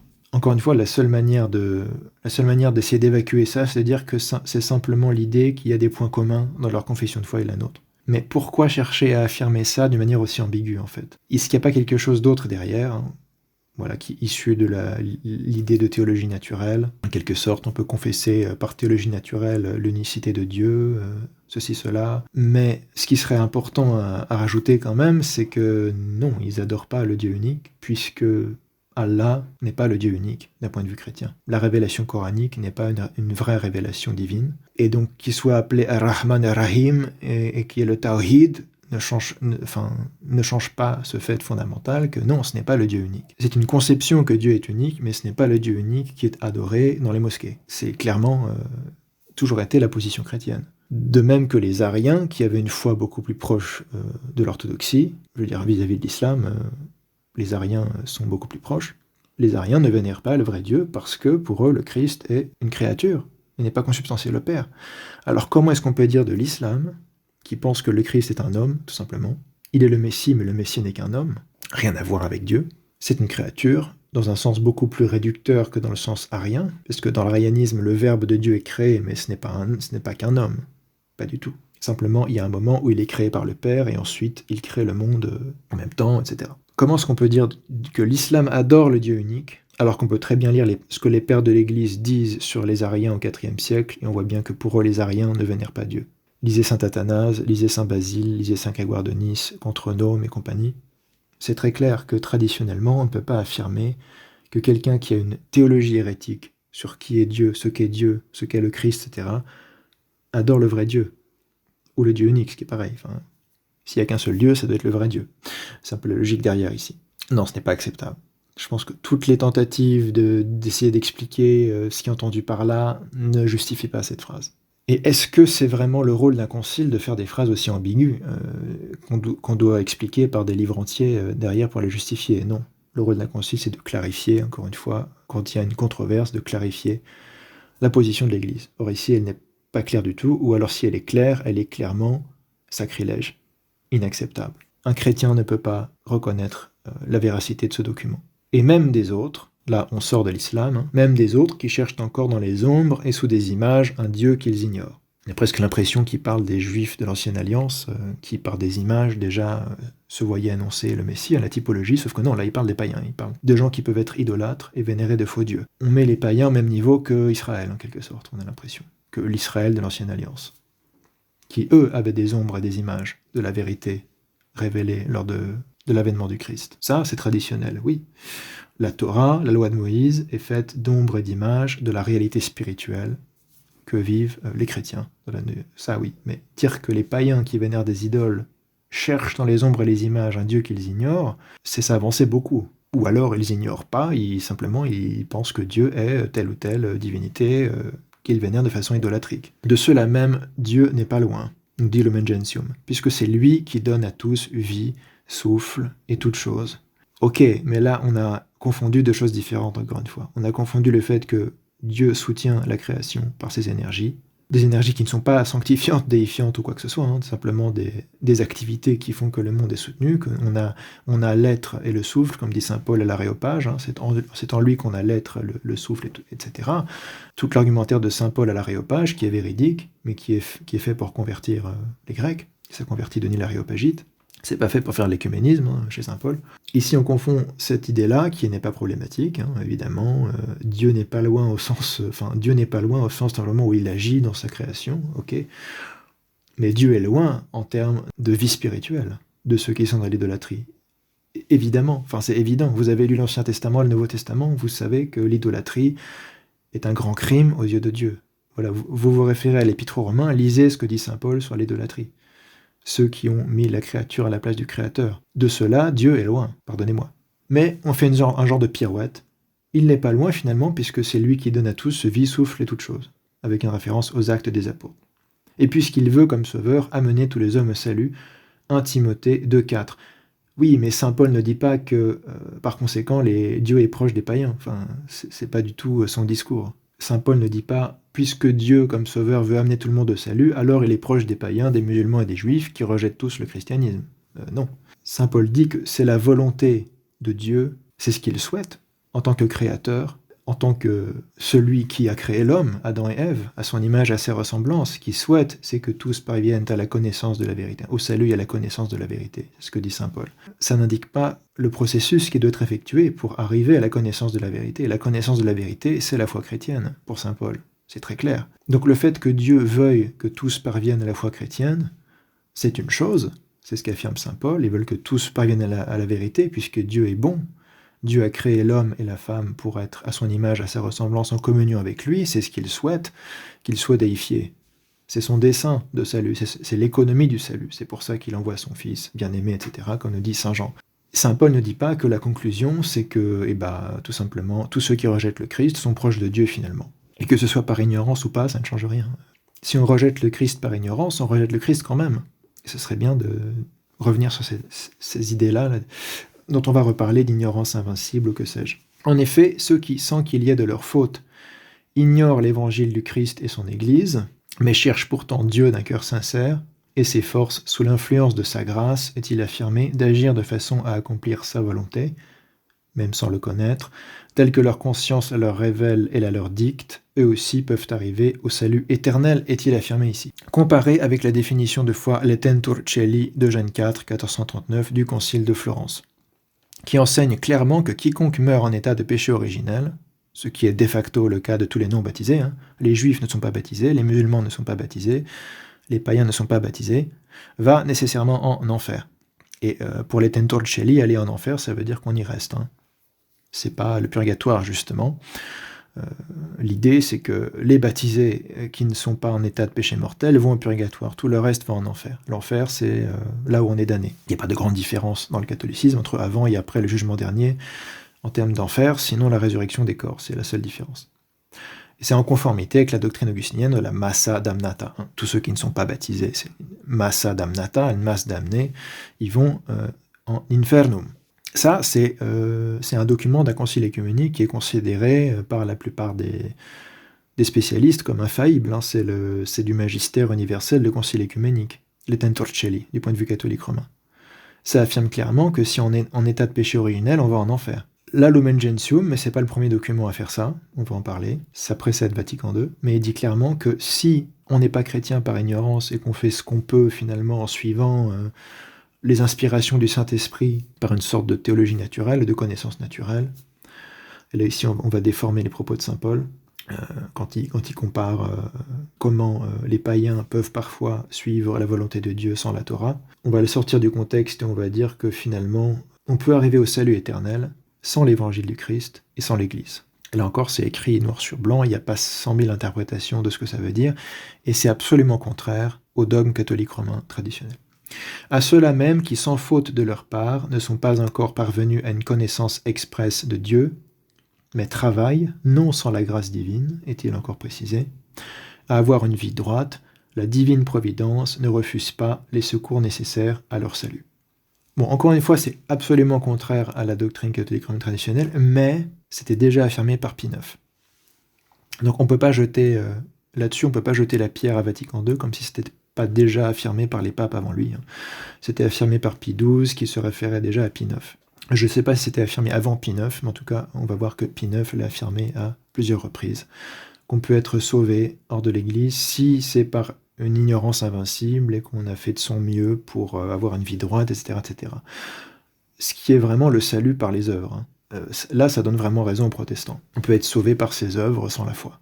Ce qui est évidemment pas du tout ce qui est affirmé au Concile de Trente. Au Concile de Trente, il est très clair qu'il faut la foi pour être sauvé. C'est-à-dire qu'on ne peut pas être ignorant de l'évangile du Christ, ni de son Église, au vu du Concile de Trente, c'est assez clair, et aller au paradis.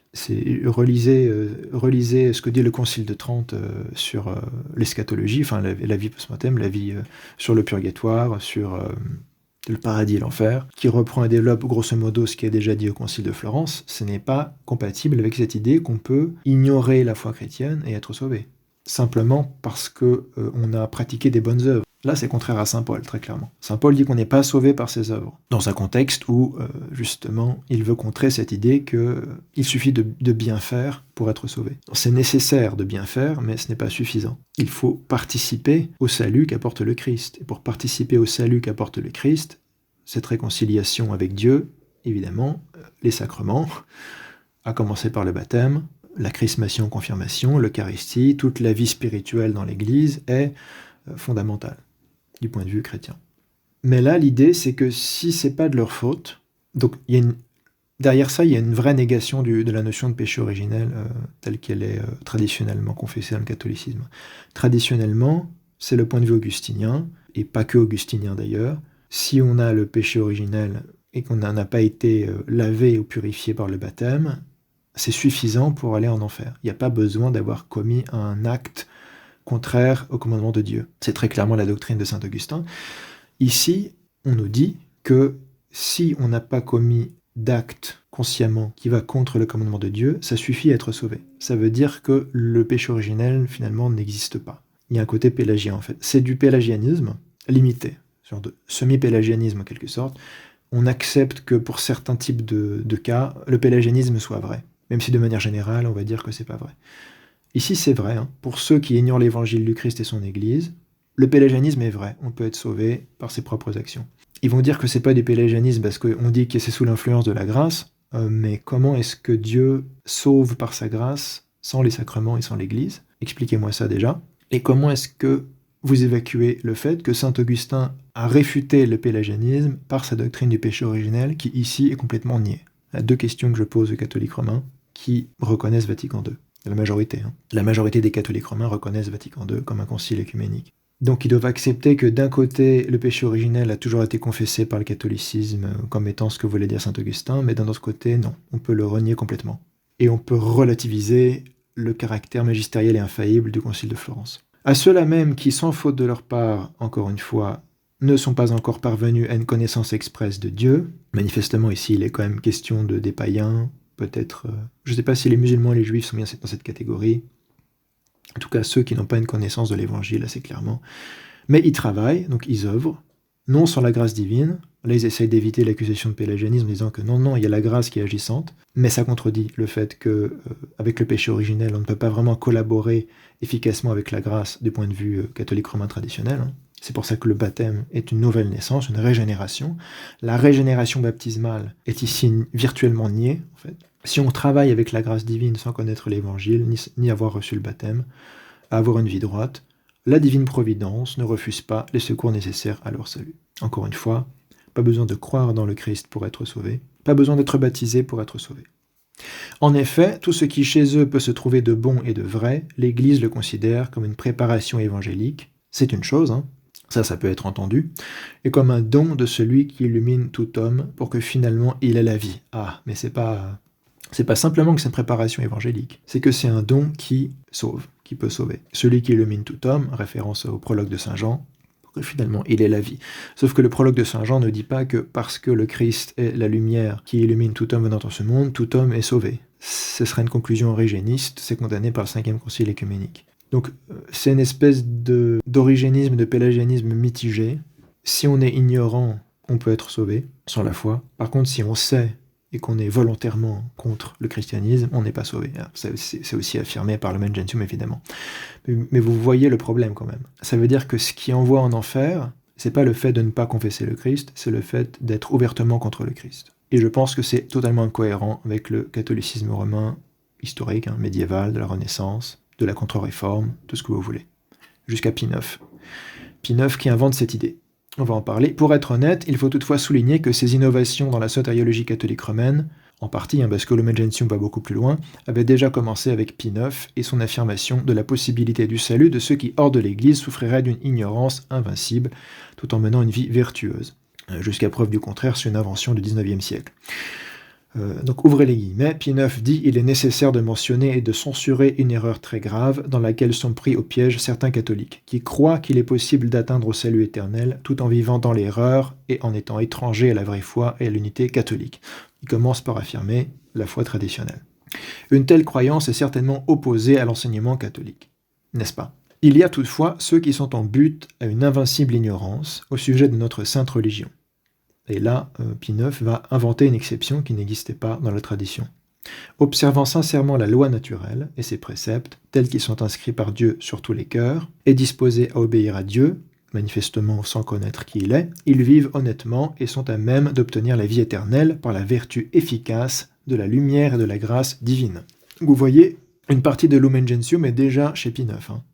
On peut participer à la lumière et à la grâce divine de manière efficace et être sauvé sans être chrétien. Enfin, encore plus sans être catholique romain. On n'a même pas besoin d'être chrétien dans un sens très très vague, dans un sens protestant si vous voulez. On n'a même pas besoin de dire qu'il y a un Fils de Dieu qui s'est incarné, qui est mort sur la croix, qui est ressuscité, ou que sais-je, ou de reconnaître la Trinité. On a juste besoin de suivre la loi, la théologie naturelle inscrite dans le cœur, avec sincérité, et la grâce divine nous sauve. C'est devenu un petit peu une notion banale dans le néo-catholicisme, mais quand Pie IX dit ça, il le dit parce que c'est pas du tout évident en réalité, et je pense que ça a fait beaucoup de débats, et ça a continué à faire débat ensuite à l'époque de Pie XII, on va en parler un peu. Donc bon, quand on me dit que Vatican II, c'est la fin du catholicisme, c'est les grandes innovations, etc., mais ça n'a jamais arrêté, ça a été comme ça depuis l'époque médiévale. Innovation sur innovation sur innovation, sans arrêt. Et ici, Pie IX invente quelque chose. Ou alors il a pris l'idée à d'autres gens, mais il en fait du magistère romain, ici. Donc la dernière phrase, il nous dit « Parce que Dieu connaît, sonde et comprend clairement l'esprit, le cœur, les pensées et la nature de tous, sa suprême bonté et clémence ne permet pas, parce que l'évêque de Rome sait ces choses manifestement, la suprême bonté et clémence ne permet pas que quiconque n'est pas coupable d'avoir délibérément péché est à souffrir des tourments éternels. » Donc ça c'est Quanto conficiamur merore, 1863. Donc ce que Pie IX affirme clairement ici, c'est que le péché originel ne suffit pas à vouer quelqu'un à l'enfer, manifestement, et qu'on peut être sauvé par Dieu sans régénération baptismale. Une telle idée est radicalement opposée à toute la sotériologie augustinienne qui a été celle du catholicisme pendant des siècles, voire encore les Tenturcelli au XVe siècle. La même idée avait déjà été mise en avant par le même pontife dans Singulari Quadam en 1854, qui est aussi l'année d'Ineffabilis Deus, où Pie IX décide d'ériger l'Immaculée Conception en dogme de foi. C'est-à-dire qu'à partir de 1854, si vous ne confessez pas l'Immaculée Conception de la Vierge Marie, vous êtes un hérétique, et vous n'êtes pas vraiment chrétien finalement, au sens traditionnel. À partir de 1854, l'Immaculée Conception devient un dogme de foi, c'est-à-dire une vérité de la foi qu'il faut confesser pour être chrétien. Nous sommes ici déjà loin de la confession de foi purement augustinienne du catholicisme médiéval. Pie XII reprendra en 1949 cette idée de Pie IX lors de la condamnation de la lecture littérale, entre guillemets, c'est-à-dire c'est la lecture des pères de l'Église, traditionnelle et normative, que le jésuite Leonard Finney faisait du précepte patristique extra ecclesiam nulla salus. Donc Pie XII est allé jusqu'à condamner des propositions d'un certain jésuite parce qu'il prenait littéralement la proposition de Saint Cyprien de Carthage, extra ecclesiam nulla salus. Il est assez clair que Saint Cyprien la prenait littéralement aussi. Donc c'est assez parlant aussi ici. C'est assez parlant que le magistère romain est allé jusqu'à condamner la foi des pères de l'Église sur ce sujet. Au nom de cette idée d'ignorance invincible, mais trouvez-moi un texte des saints pères de l'Église qui parle de l'ignorance invincible. Ça ne fait pas de sens, puisque pour les pères de l'Église, on peut pécher inconsciemment et involontairement. Si vous connaissez les prières traditionnelles de l'Église, vous savez qu'on prie pour que Dieu nous pardonne nos péchés volontaires et involontaires. Si on a péché consciemment ou inconsciemment. Ça veut dire qu'on peut faire le mal sans le vouloir. Ce qui est moins grave que de faire le mal en connaissance de cause, mais ça reste un péché.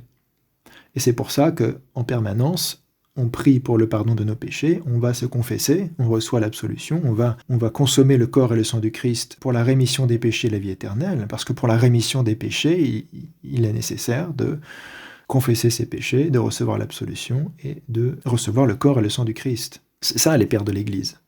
C'est ce que vous trouvez dans les offices, dans la liturgie, etc.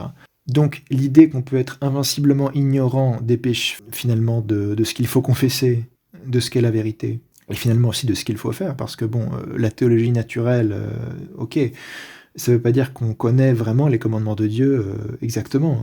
Je ne sais pas comment Pie IX pense que la loi naturelle fonctionne, comme si on pouvait vraiment naître dans une société païenne et idolâtrique et comprendre le décalogue. Non, ça ne marche pas vraiment. Dans le décalogue, il y a cette idée que vous ne commettrez pas d'idolâtrie, vous ne vénérerez pas des idoles. Donc expliquez-moi comment ça marche. Quelqu'un qui ne connaît pas l'Évangile ni son Église, qui est censé avoir les préceptes divins dans son cœur, mais qui est né en Inde, dans une famille vishnouite, je sais pas, et qui va vénérer Lakshmi et des idoles de Vishnu, et pratiquer le polythéisme hindou. C'est plus compliqué que ça, l'hindouisme, je suis d'accord. Je fais simple. Je suis né dans une famille Shakta en Inde, je vénère la grande déesse Shakti, je vénère la Shakti, je vénère Kali et tout ce que vous voulez, historiquement avec des sacrifices humains, etc. Mais par une ignorance invincible, quelque part, si je suis ma conscience intime, je pourrais être sauvé. Enfin, c'est pas très clair comment ça s'applique vraiment. On voit pas l'applicabilité de ce principe, on voit pas à quoi il sert en réalité. Comment est-ce qu'on peut vraiment connaître le décalogue, c'est un peu le principe de base.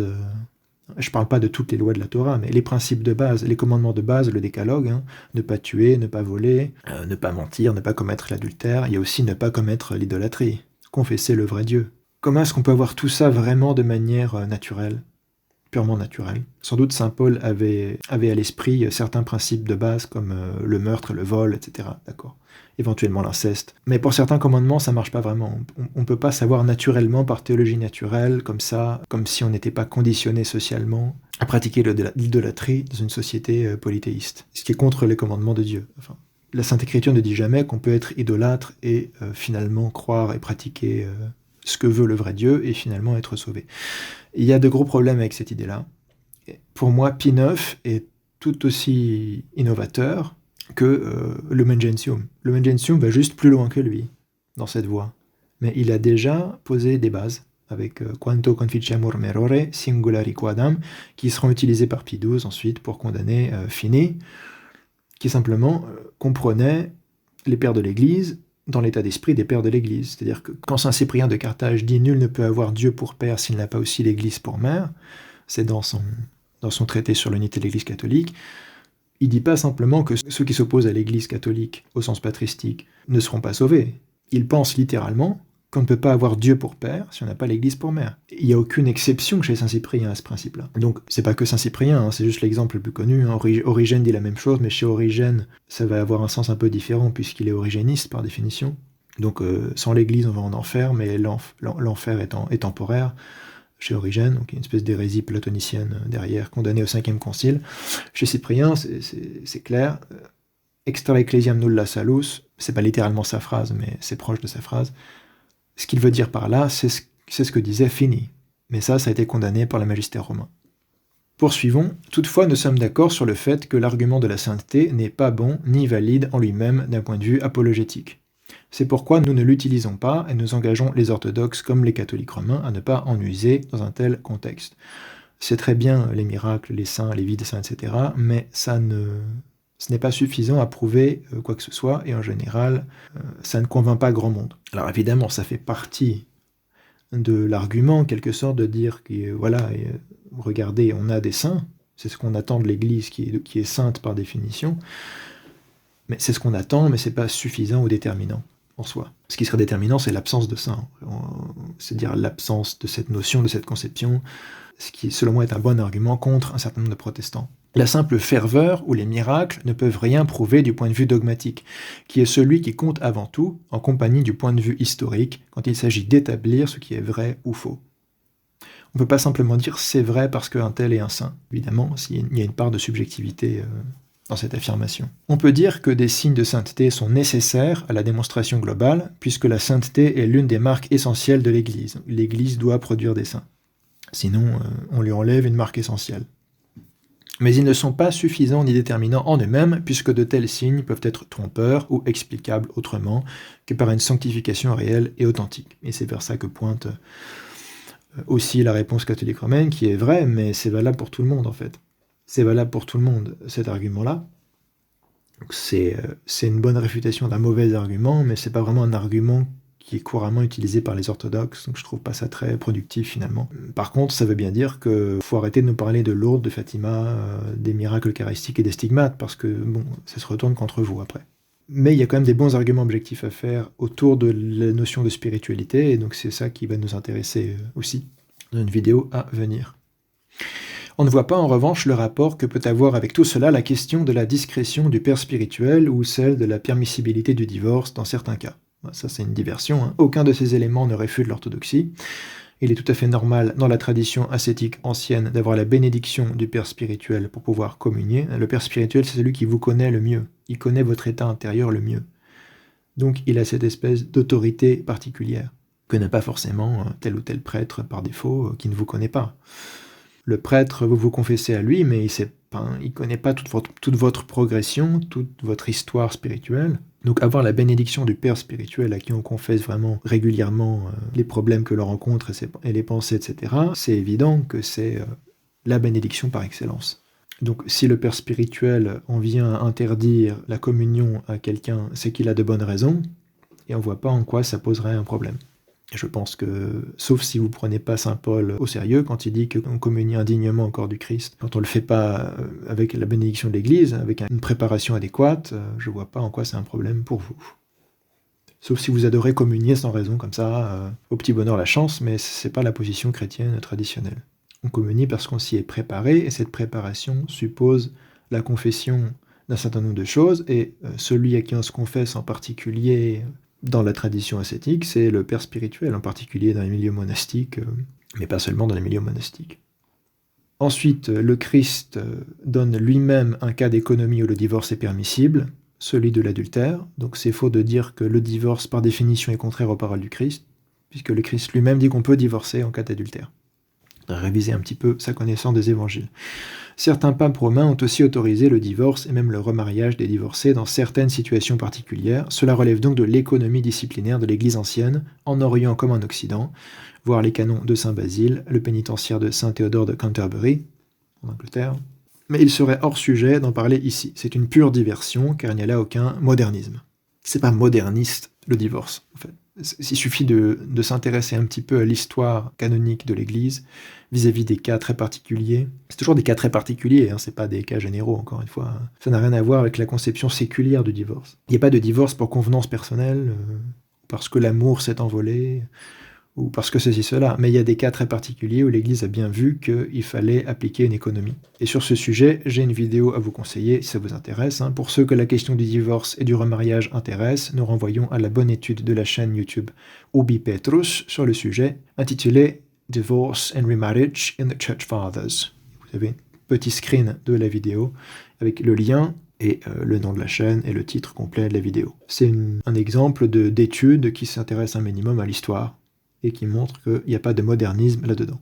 Cette fixette sur la notion du divorce, il faudra déjà s'intéresser à savoir est-ce que la position du Vatican est très traditionnelle. Parce que Ubi Petrus vous montrait qu'il y a des papes romains qui ont accepté, dans certains cas, le divorce. Et je crois même le remariage des divorcés, ce qui est encore autre chose. Donc, c'est pas parce que quelque chose paraît évident et évangélique aux catholiques romains du XXe siècle que c'est vraiment en continuation logique avec la tradition canonique ancienne, en Occident comme en Orient. Concernant la dernière affirmation, seule l'Église una sancta catholica et apostolica, parce que le dire en latin c'est plus stylé, même si le texte original est grec, fondée sur Pierre est le garant de la foi.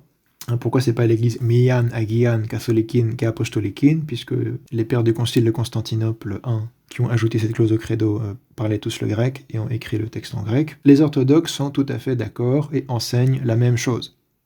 Cependant, contrairement au catholicisme, nous comprenons la notion de fondation pétrinienne au sens qui ressort du consensus patristique, et non selon les fantaisies idéologiques papistes.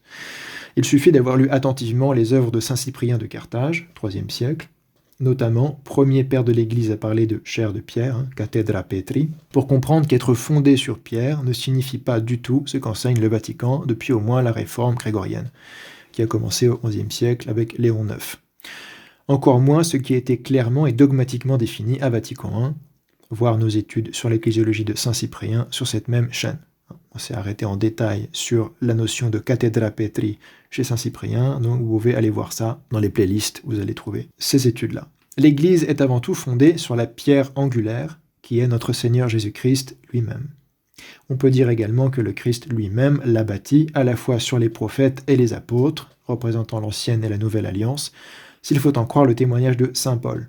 Ouvrez les guillemets, ainsi donc, vous n'êtes plus des étrangers ni des hôtes de passage, vous êtes concitoyens des saints et membres de la maison de Dieu, édifiés que vous êtes sur le fondement que sont les apôtres et les prophètes, dont le Christ Jésus lui-même est la pierre angulaire. C'est en lui que tout l'édifice bien ordonné, en Jésus-Christ, s'élève en un temple saint dans le Seigneur. C'est en lui, en Jésus-Christ, comme pierre angulaire, que vous aussi vous êtes édifiés en demeure de Dieu dans l'Esprit. Épître aux Éphésiens 2, versets 19 à 22. On peut encore dire qu'elle est fondée sur saint Pierre au sens qui ressort de l'exégèse patristique consensuelle de Matthieu 16, 18, 19, qui mériterait en elle-même une étude spécifique. Toutefois, cela n'a pas comme conséquence logique que les successeurs de Pierre sont les seuls évêques de Rome, c'est pas ce que veut dire saint Cyprien, très clairement, ni que la chaire de Pierre est la seule chaire romaine, même s'il y a un aspect historique qui fait que on sait tous que saint Pierre et saint Paul ont contribué à fonder l'Église à Rome. Voir saint Cyprien lettre 33, qui clairement montre que pour saint Cyprien, Matthieu 16, 18, c'est pas le fondement d'une espèce d'exclusivisme romain. Ni qu'être successeur de Pierre signifie jouir d'un pouvoir ordinaire de juridiction universelle et immédiate, ou d'un charisme d'infaillibilité en matière de foi et de mœurs, indépendamment du consensus de l'Église, voire pastor aeternus, ni enfin que l'Église nécessite la chaire romaine pour être l'Église une, sainte, catholique et apostolique. On ne trouvera pas ça non plus chez saint Cyprien. Donc quand ils disent fondé sur Pierre, ils sous-entendent et ils supposent tout un arsenal d'idées, de conceptions et de choses qui tout simplement ne sont pas dans l'exégèse patristique de Matthieu 16, 18. C'est un peu ça le problème. Donc on peut très bien être orthodoxe et dire que l'Église catholique est fondée sur Pierre, parce que l'Église catholique, ça ne veut pas dire le catholicisme romain, et fondée sur Pierre, ça ne veut pas dire pastor aeternus, tout simplement. L'Église una sancta catholica et apostolica, du symbole de Nicée-Constantinople, 381, vous savez, celui qui n'a pas le filioque, fondée sur saint Pierre, est bel et bien l'Église orthodoxe, avec ou sans Rome, dès lors que le siège romain tombe dans l'hérésie, parce que si on confesse officiellement et dogmatiquement une hérésie, on n'est pas dans l'Église. Ça semble logique. Donc si le siège de Rome tombe dans l'hérésie, l'Église ne va pas disparaître avec le siège de Rome, simplement elle va être sans Rome. Shocker. Comme elle peut être sans Constantinople, ou sans Moscou, ou sans Jérusalem, ou que sais-je. Rome doit être traitée comme ses autres sièges. Il n'y a pas d'exclusivisme, d'infaillibilité d'un siège en particulier du point de vue orthodoxe. Et le consensus de l'Église est fondamental pour la notion d'infaillibilité dans l'orthodoxie. C'est vraiment le contre-pied de Pastor Aeternus qui dit que l'infaillibilité pontificale, justement, c'est ce qui est infaillible sans le consensus de l'Église, indépendamment de lui. Contre d'autres hypothèses qui étaient proposées à l'époque, considérées comme libérales par Pie IX. Évidemment, c'est libéral parce que lui est dans la ligne, évidemment, ultramontaine, qui a une logique historique dans le catholicisme, mais qui n'est pas vraiment patristique, selon nous. Donc, dès lors que le siège romain tombe dans l'hérésie, on rejette le consentement catholique de l'Église. Catholique, voire Saint Vincent de Lérins, pour comprendre ce que ça veut dire. Voir notre étude, le 5e Concile écuménique VS Vatican I, c'est un bon exemple. Et nos vidéos sur Saint Vincent de Lérins et le commonitoire aussi, je pense qu'elles sont fondamentales pour comprendre tout ça. que signifie le mot catholique et comment l'utiliser correctement. Les documents ecclésiologiques du premier millénaire chrétien ne connaissent pas les notions actuelles d'infaillibilité ou d'indéfectibilité papale, ou du moins les ignorent largement. On peut toujours interpréter dans ce sens certains textes, mais quand on regarde ce qui se passe réellement dans l'histoire de l'Église, c'est pas vraiment ça qui prédomine. C'est pas considéré comme étant la doctrine catholique de l'Église. C'est essentiellement du XIIe au XIVe siècle que de telles idées semblent se développer concrètement et être disputées en interne chez les latins, depuis les controverses sur la valeur de la canonisation des saints par Rome, jusqu'au débat entre Jean XXII et les franciscains sur les réformabilités des décrets pontificaux. Voir Brian Tierney, Origins of Papal Infallibility, 1150-1350, a study on the concepts of infallibility, sovereignty, and tradition in the Middle Ages, et D.S. Proudlo, Certain Sainthood, Canonization and the Origins of Papal Infallibility in the Medieval Church. C'est des livres académiques historiques sur ce sujet-là. Et elles resteront ainsi discutées et débattues dans leurs détails jusqu'en 1870, c'est-à-dire jusqu'à Vatican I.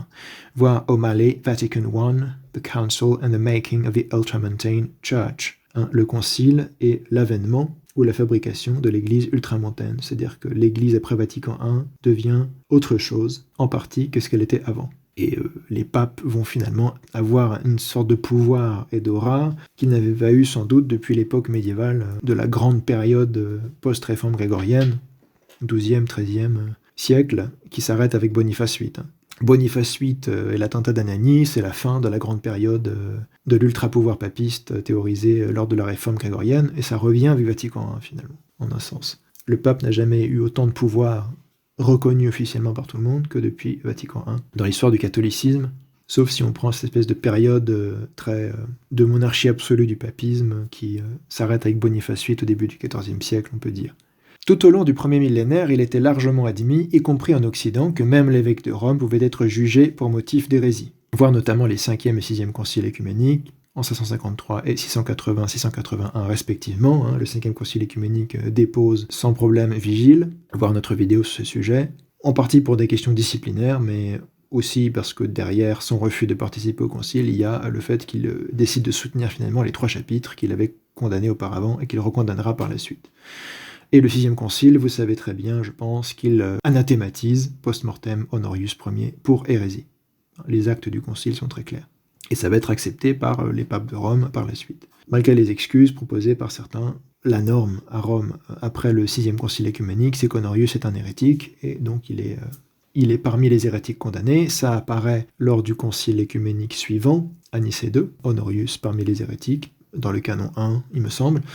Ça apparaît au concile ignatien de 869, qui est œcuménique dans le catholicisme, où Adrien II dit d'ailleurs qu'il a pu être condamné pour hérésie, parce que c'était pour hérésie, et pas pour autre chose, et avec le consentement de l'évêque de Rome contemporain, ce qui n'est pas vrai, mais c'est l'excuse que propose Adrien II. Mais du coup, Adrien II, au IXe siècle, n'a aucun problème avec le fait qu'un évêque de Rome puisse être condamné pour hérésie. Parce que c'est accepté par tout le monde, en fait. En tout cas, par des gens bien placés pour savoir le droit canon occidental comme oriental. Cette idée qu'on ne peut pas juger le premier siège au premier millénaire, c'est plutôt pour des questions de discipline, en réalité. Mais l'hérésie est considérée comme condamnable, possible et condamnable, même chez l'évêque de Rome. Donc voir ensuite la lettre 5, paragraphe 9 de Saint Colomban le Grand, à Boniface IV, il me semble, par exemple, au 7e siècle, la Vita de Saint Boniface de Mayence, ou Gesta Bonifaci au 8e siècle, dont le passage pertinent, qui dit que on ne juge pas le siège de Rome sauf pour hérésie, parce que quand hérésie il y a, on n'a pas trop le choix, on ne peut pas laisser l'évêque de Rome enseigner n'importe quoi. Donc le passage pertinent des Gesta Bonifaci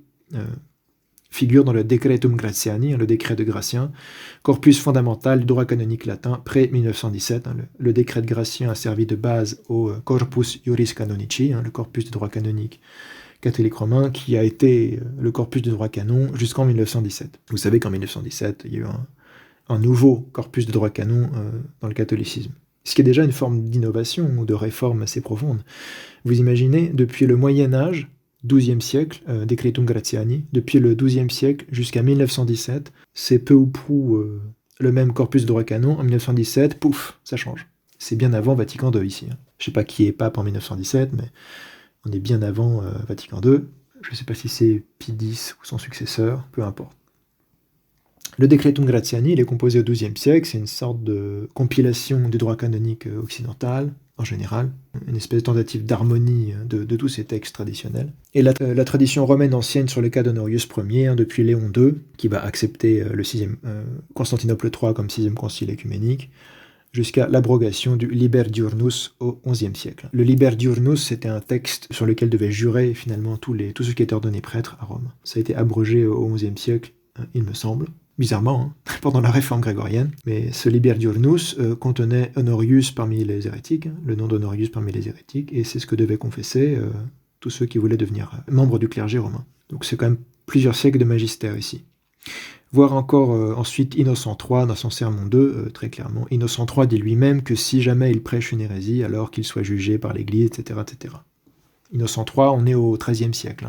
Donc c'est vraiment quelque chose qui est traditionnel, et qui semble contradictoire avec Vatican I et l'ultramontanisme. Il n'y a pas cette idée, à cette époque, où elle n'est pas répandue réellement, que l'évêque de Rome, en quelque sorte, est indéfectible, c'est-à-dire qu'il ne peut pas enseigner d'hérésie, il ne peut pas enseigner contre la foi. C'est ça l'indéfectibilité. Il y a l'infaillibilité, qui est que dans certaines conditions, le pape peut prononcer des définitions irréformables par elles-mêmes, quel que soit l'avis de l'Église par ailleurs. Elles sont irréformables par elles-mêmes, c'est l'infaillibilité. Et l'indéfectibilité, c'est l'idée que le siège romain est guidé par l'Esprit Saint à ne jamais enseigner d'hérésie. C'est aussi dans Vatican I. Ce qui est nécessaire, parce que si le pape a une juridiction universelle sur tout le monde, qu'il est le grand Manitou, mais que par ailleurs il peut enseigner l'hérésie, c'est un système qui n'est pas très séduisant, évidemment. On donne les pleins pouvoirs à quelqu'un de faillible dans la foi, on voit très bien que c'est pas très séduisant. Donc Vatican I va vouloir parfaire en quelque sorte le modèle en disant que non, l'évêque de Rome est indéfectiblement guidé par l'Esprit Saint, c'est lui qui garde intacte la tradition jusqu'à l'avènement du Christ. Chers sédévacantistes, on en parlera dans d'autres vidéos, mais c'est un des points qui réfute le sédévacantisme. Pour Vatican I, le siège de Pierre ne peut pas... non seulement il ne peut pas enseigner l'hérésie, mais il ne peut pas ne pas exister, ou être vacant pendant 70 ans ou plus. C'est pas possible, puisqu'il est nécessaire à l'unité de l'Église, et au fait pour l'Église d'être guidée infailliblement dans la vraie foi jusqu'à l'avènement du Christ. Poursuivons, cela signifie que les évêques de Rome n'étaient pas considérés comme indéfectibles dans leur enseignement dogmatique, ou théologique en général. Encore moins infaillibles ex cathedra, enfin, ça ne veut pas dire grand-chose, vraiment, c'est toujours sujet à débat dans l'histoire du catholicisme. Jusqu'à Vatican I. Qu'est-ce qui fait vraiment qu'un texte est infaillible, etc. La théorie catholique romaine tardive, surtout au XVIe siècle, avec des prémices chez les franciscains, certains franciscains au XIIIe siècle, les franciscains qui adorent inventer des nouvelles idées, un peu, les scolastiques en général, dominicains, franciscains, etc., réfléchissent beaucoup aux problèmes théologiques posés par l'ecclésiologie papiste notamment, et qui trouvent des solutions miracles. Bon, ça reste quand même des spéculations tardives du point de vue de l'histoire de l'Église, selon laquelle un pape qui enseignerait une hérésie serait ipso facto déposé et anathème. C'est la marotte des sédévacantistes, et donc antipape dès ce moment. C'est la marotte des sédévacantistes, et ça donne aussi leur vision de l'ecclésiologie au VCO d'ailleurs. Je trouve que les VCO sont largement tributaires de cette conception catholique romaine, de comment fonctionne l'appartenance à l'Église.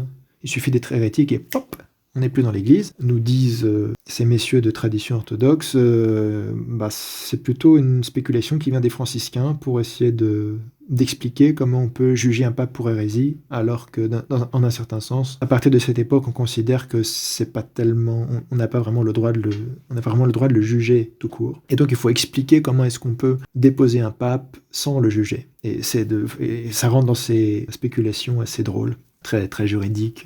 Ça devient parfois assez comique, même si un peu tragique en même temps pour ceux qui y croient. Et l'idée, c'est que, en fait, si un pape professe une hérésie, eh bien, par définition, il ne peut plus être pape. Il peut plus être dans l'Église tout court. Il est ipso facto déposé anathème. Il devient antipape. Personne ne le sait encore, mais il est antipape. Et l'Église n'a plus qu'à constater ce fait qu'il est antipape et pas pape. Et donc, il peut être jugé et condamné, puisqu'en fait, il est pas pape. Il est pape. On est un petit peu chez les déchiens, on est pape. Il est antipape. Bon, ça, c'est un système de pensée magique qui n'existe pas au premier millénaire. Quand le droit canon dit que le pape peut être jugé pour hérésie, c'est qu'il peut être jugé pour hérésie. On ne cherche pas des explications farfelues. Ce qui montre bien que l'idée que on ne peut pas... Personne n'a l'autorité de juger l'évêque de Rome, c'était surtout une idée disciplinaire en fait, et c'est né dans un contexte très particulier qui s'appelle controversie macchienne, au début du VIe siècle il me semble. où il y avait cette concurrence entre deux papes, Symmach et Laurent. Il y a tout un contexte à cette idée de personne ne juge le premier siège, et c'est purement un contexte occidental, interne au patriarcat romain, et pour des questions disciplinaires. En gros, l'évêque de Rome considérait qu'il ne pouvait pas être déposé par un synode réuni par le potentat à l'époque théodorique. Théodoric, je crois que c'est les Ostrogoths, enfin, c'est lui qui règne sur l'Italie, et il avait décidé de faire déposer Symmach par un concile d'évêques, et évidemment, ça ne plaisait pas. Il y a eu cette idée qu'un concile comme ça ne peut pas déposer l'évêque de Rome, puisque l'évêque de Rome aurait une autorité supérieure au concile. Mais évidemment, c'était un concile local, et c'était un contexte purement occidental. C'est pas de cette manière que les conciles œcuméniques ont considéré l'évêque de Rome. Il suffit de regarder le 5e et 6e concile, encore une fois. Pour les conciles œcuméniques, l'évêque de Rome n'échappe pas vraiment à la règle. Donc le concile œcuménique peut le suspendre, le déposer, le condamner, etc. Mais il n'y avait pas cette idée que, d'une certaine manière, pour être pape, légitimement, il fallait être infaillible et absolument orthodoxe. Non, un pape pouvait enseigner des erreurs et pouvait enseigner des hérésies, et c'est ce qui ressort clairement des pères de l'Église. Quand saint Jérôme dit que Libère enseigne une hérésie, c'est parce qu'il croit que Libère, qui est pape de Rome, à l'époque de la crise arienne, confesse une hérésie, le semi-arianisme. Et il n'a pas besoin de se justifier par des ratiocinations interminables, comme ce sera le cas avec Bellarmine et compagnie, ces théories qui sont mises à la mode, en particulier au XVIe siècle, sans doute en réaction à la Réforme, qui explique que l'Église a juste à constater que le pape est devenu un antipape par magie parce qu'il a confessé une hérésie, etc. Mais bon, est-ce que ça résout vraiment le problème? Je pense pas. Parce que l'Église, comment est-ce que l'Église selon quels critères est-ce que l'Église se permet de constater qu'un pape est antipape parce qu'il enseigne une hérésie? Je pense pas que ça résolve vraiment le problème logique. Mais bon, c'était une solution qui avait été tentée, à commencer par certains franciscains. Mais donc cette conception n'avait alors effleuré l'esprit de personne et aurait semblé absurde à tout le monde, parce que c'est absurde. Pour ne pas dire qu'on juge le pape, on va simplement inventer un système magique qui fait que le pape est devenu ipso facto, sans décision conciliaire ni jugement, hors de l'Église, déposé et non pape. Et il suffit d'appliquer ça à tous les évêques et à tout le monde, et vous avez le sédévacantisme. Enfin, c'est la logique du sédévacantisme, finalement. Donc tous les évêques qui acceptent Vatican II et les antipapes du point de vue sédévacantiste sont aussi ipso facto anathèmes hors de l'Église, et pouf, plus d'Église catholique romaine, sauf trois tondus et 2 pelés dans des caves et dans des greniers ou que sais-je, qui seraient les derniers catholiques romains de la fin du monde. C'est la conséquence logique de ce type de raisonnement à la Bellarmine, mais évidemment en contexte, ça essaie de résoudre des vrais problèmes sur l'autorité dans l'Église, n'ont jamais été résolus en fait. Encore au tout début du XIVe siècle, le roi de France Philippe le Bel pouvait être menacé de faire condamner Boniface VIII post-mortem pour hérésie. Boniface VIII qu'il a contribué à tuer en fait, en le faisant battre à mort, ou presque, par ses agents, suite à Unam Sanctam. Faire condamner Boniface VIII post-mortem pour hérésie, concernant la conception théocratique absolue du pouvoir papal, telle que définie dans Unam Sanctam en 1302. Je vous invite à lire ce texte aussi, on le trouve facilement via Internet. C'est assez folklorique pour nous. Et ce, sans paraître fou ou ridicule, parce que la curie romaine a pris ça au sérieux. Ouvrez les guillemets, je cite les historiens orthodoxes, Meyendorff et Papadakis, le fait que les successeurs de Boniface furent obligés de consentir à nombre de concessions humiliantes, parmi lesquelles le pardon aux agents de Philippe, qui était responsable de l'attentat d'Anagni en 1303, où le pape s'est fait tabasser, littéralement, la répudiation d'Unam Sanctam et d'autres déclarations papales, alors que dans Unam Sanctam, Boniface VIII dit « je définis, j'affirme, je confirme », tout ce que vous voulez, tous les verbes de la planète qui veulent dire que c'est la doctrine infaillible de l'Église, que le théocratisme absolu est la foi. C'est-à-dire qu'il faut être soumis, du point de vue spirituel et terrestre, au souverain pontife à Rome pour être sauvé. C'est en gros la conclusion d'Unam Sanctam. C'est ce qui ne plaisait pas du tout à Philippe le Bel et à d'autres, parce que en fait, ça les soumettait matériellement, politiquement, du point de vue des affaires terrestres également, au pape.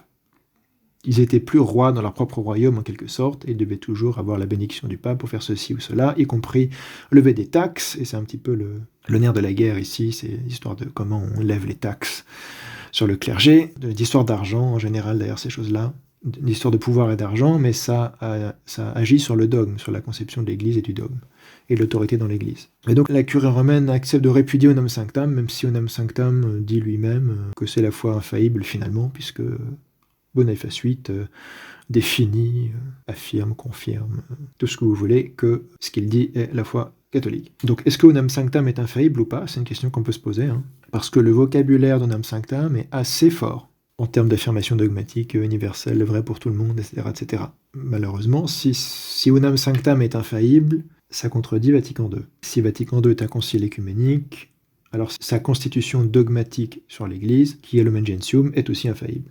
Donc c'est ça le problème avec toutes ces histoires d'infaillibilité, etc. C'est qu'on arrive avec des définitions contradictoires qui potentiellement peuvent être défendues comme également infaillibles. Alors finissons. Donc la réputation de Unam Sanctam et d'autres déclarations papales sont la preuve évidente du pouvoir grandissant de la monarchie française. C'est la preuve évidente aussi que Rome s'arrange toujours selon les situations pour s'en sortir de son mieux, survivre de son mieux, mais tout en prétendant à la face du monde qu'elle a tel ou tel pouvoir. Bientôt, Philippe menaça même de faire juger de manière posthume Boniface comme hérétique. Cela étant, la curie romaine, après Anagni, se convainquit de l'urgence d'un rapprochement. Il ne voulait pas se faire tabasser. Par mesure de prudence, avec la cour de France. Et on est avant le grand schisme d'Occident, mais après il y aura toute l'affaire de la papauté d'Avignon, et puis du grand schisme d'Occident. C'est un peu le début de la pire période du catholicisme romain, du point de vue de la crédibilité du magistère, le XIVe siècle. Et donc on va se rapprocher par prudence de la cour de France, pour éviter le scandale d'un jugement du pape. Ça veut dire qu'il croyait vraiment que s'il voulait, Philippe le Bel, avec l'influence qu'il avait, pouvait faire juger le pape Boniface VIII. Post-mortem pour hérésie, comme Honorius Ier. Après tout, il avait juste à dire, le 6e concile écuménique l'a fait, pourquoi nous on ne pourrait pas le faire? On réunit un concile général qui condamne Boniface VIII. Et on sait ô combien ça sera fait aussi au XVe siècle, par les conciles de Constance, le concile de Bâle. Condamner des papes en concile général, ce sera la grande marotte des conciliaristes. Mais ils avaient certains éléments de jurisprudence derrière. Donc, voilà pour la citation de Meyendorff et Papadakis, L'Orient chrétien et l'essor de la papauté aux éditions du Cerf. Un livre très intéressant. L'histoire, ça va du XIe au XVe siècle, d'un point de vue d'historien orthodoxe. Un tel jugement aurait certes été perçu comme source de scandale et signe de faiblesse, mais non pas comme impossible, ni comme impensable, étant donné l'ancien droit canon occidental. C'est-à-dire, si on peut démontrer que Boniface VIII, en écrivant Unam Sanctam, était un hérétique, alors on pouvait le juger comme tel, selon le décret de Gratien, qui cite des textes du droit canon du premier millénaire. Ça, je suis désolé, c'est l'histoire du catholicisme. Alors voilà, un peu de bibliographie. On va revenir aussi sur cette bibliographie dans une autre vidéo où on va traiter plus en profondeur des questions de spiritualité et des différences entre les spiritualités orthodoxes et catholiques romaines. Là, on s'est contenté de répondre à plusieurs éléments qui étaient dans la réponse catholique romaine, donc ça nous a amené sur plusieurs terrains, on va dire. Mais voilà en tout cas une bibliographie que je propose, non exhaustive évidemment, en termes de spiritualité, comment étudier si on s'y intéresse à la spiritualité orthodoxe. Archimandrite Placide de Seye, Les chemins du cœur, l'enseignement spirituel des pères de l'Église. On va en reparler plus en détail de cet ensemble d'articles publiés en 2012 par le monastère Saint-Antoine-le-Grand et Solan, parce que un des articles réunis va nous servir de base de réflexion pour aller plus loin. Du même auteur, La spiritualité orthodoxe et la philokalie, un grand classique chez Albin Michel, publié en 2003, qui est un très bon résumé de la question, que je conseille à tout le monde de lire, ça se lit très bien. Jean Gouillard, traducteur, de Petite philokalie de la prière du cœur aux éditions du Seuil, 1979, c'est une anthologie qui date un peu, mais qui reste très bien. C'est un choix de texte issu de la philokalie, c'est Petite philokalie parce que c'est beaucoup plus petit que la philokalie, et c'est des textes centrés vraiment sur la question de la prière du cœur, que la philokalie est beaucoup plus vaste, que ça aborde tous les aspects de la vie spirituelle et pas que la prière du cœur. Là, c'est concentré sur la prière du cœur, mais c'est une très bonne petite anthologie qu'on peut trouver en poche facilement. Point sagesse. La philokalie en 2 volumes, traduction de Jacques Touraille chez Desclés de Brouwer, Lattès 1995. Ça, c'est épuisé, donc on le trouve seulement d'occasion. Ce qu'on trouve aujourd'hui en librairie, c'est aux éditions du Cerf, et je crois que c'est un duo.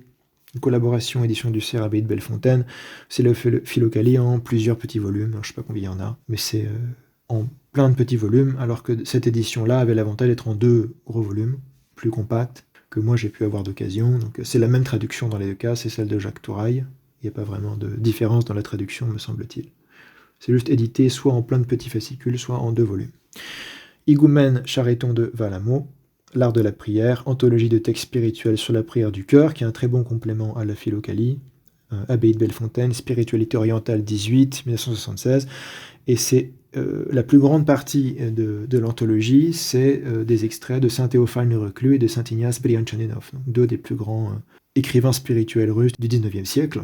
Et donc ça donne un autre aperçu, c'est la même spiritualité philocalique, mais telle qu'elle est présentée, à un contexte historique différent et une langue différente, qui est celui du XIXe siècle russe, mais voilà, une espèce de synthèse faite par deux grands saints. Mais il y a aussi des citations de Saint-Père de l'Église du premier millénaire, des citations de Saint Jean Climac, de Saint Isaac le Syrien, de Saint Jean de Kronstadt aussi, un autre grand saint russe plus récent. On pourrait appeler ça une sorte de philokalie russe, mais c'est pas vraiment une philokalie russe parce qu'il y a aussi des citations de pères grecs. Mais la majorité de ce qui a été réuni, c'est de saint Théophane le Reclus, saint Ignace Brianchaninov et saint Jean de Kronstadt. Et c'est un très bon complément à la philokalie, ou à la petite philokalie de Jean Gouillard.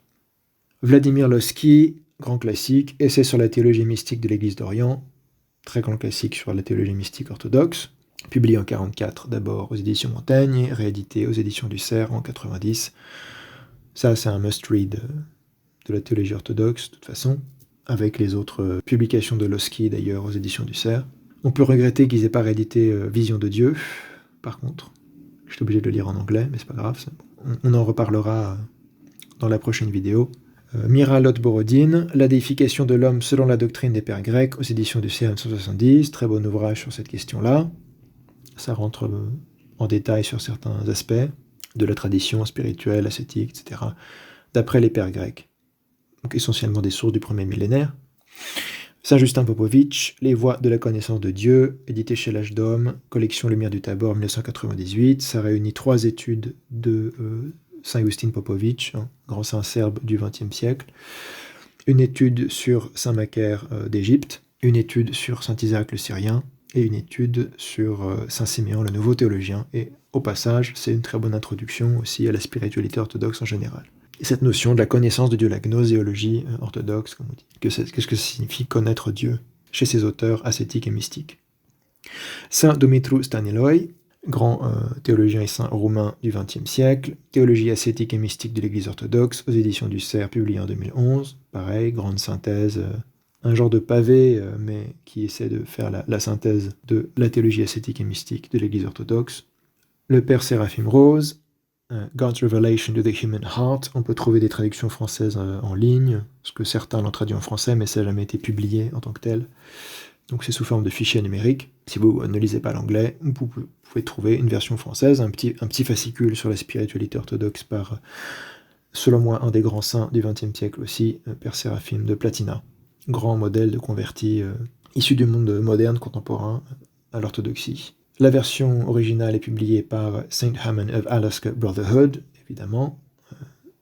Et il y a aussi l'Orthodox Survival Course, les leçons de survie orthodoxe, publié en 2019 par Samizdat Press. Et ça, c'est des conférences, des enregistrements, et peut-être aussi des notes qui ont été converties en livres posthumement, après la mort du Père Séraphim Rose, mais qui sont intéressantes comme une espèce d'analyse historique, forcément pas toujours très poussée de manière égale, parce que c'est posthume et c'est pas terminé.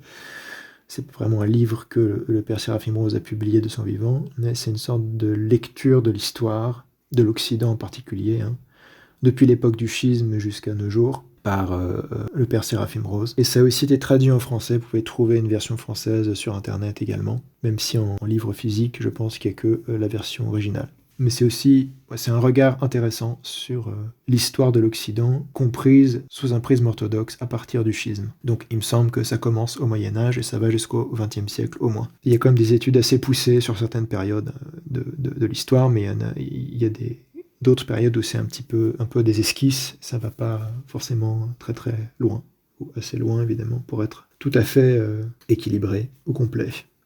Et enfin Antoine Guillaumont, Études sur la spiritualité de l'Orient chrétien, qui est une anthologie d'articles par un grand universitaire.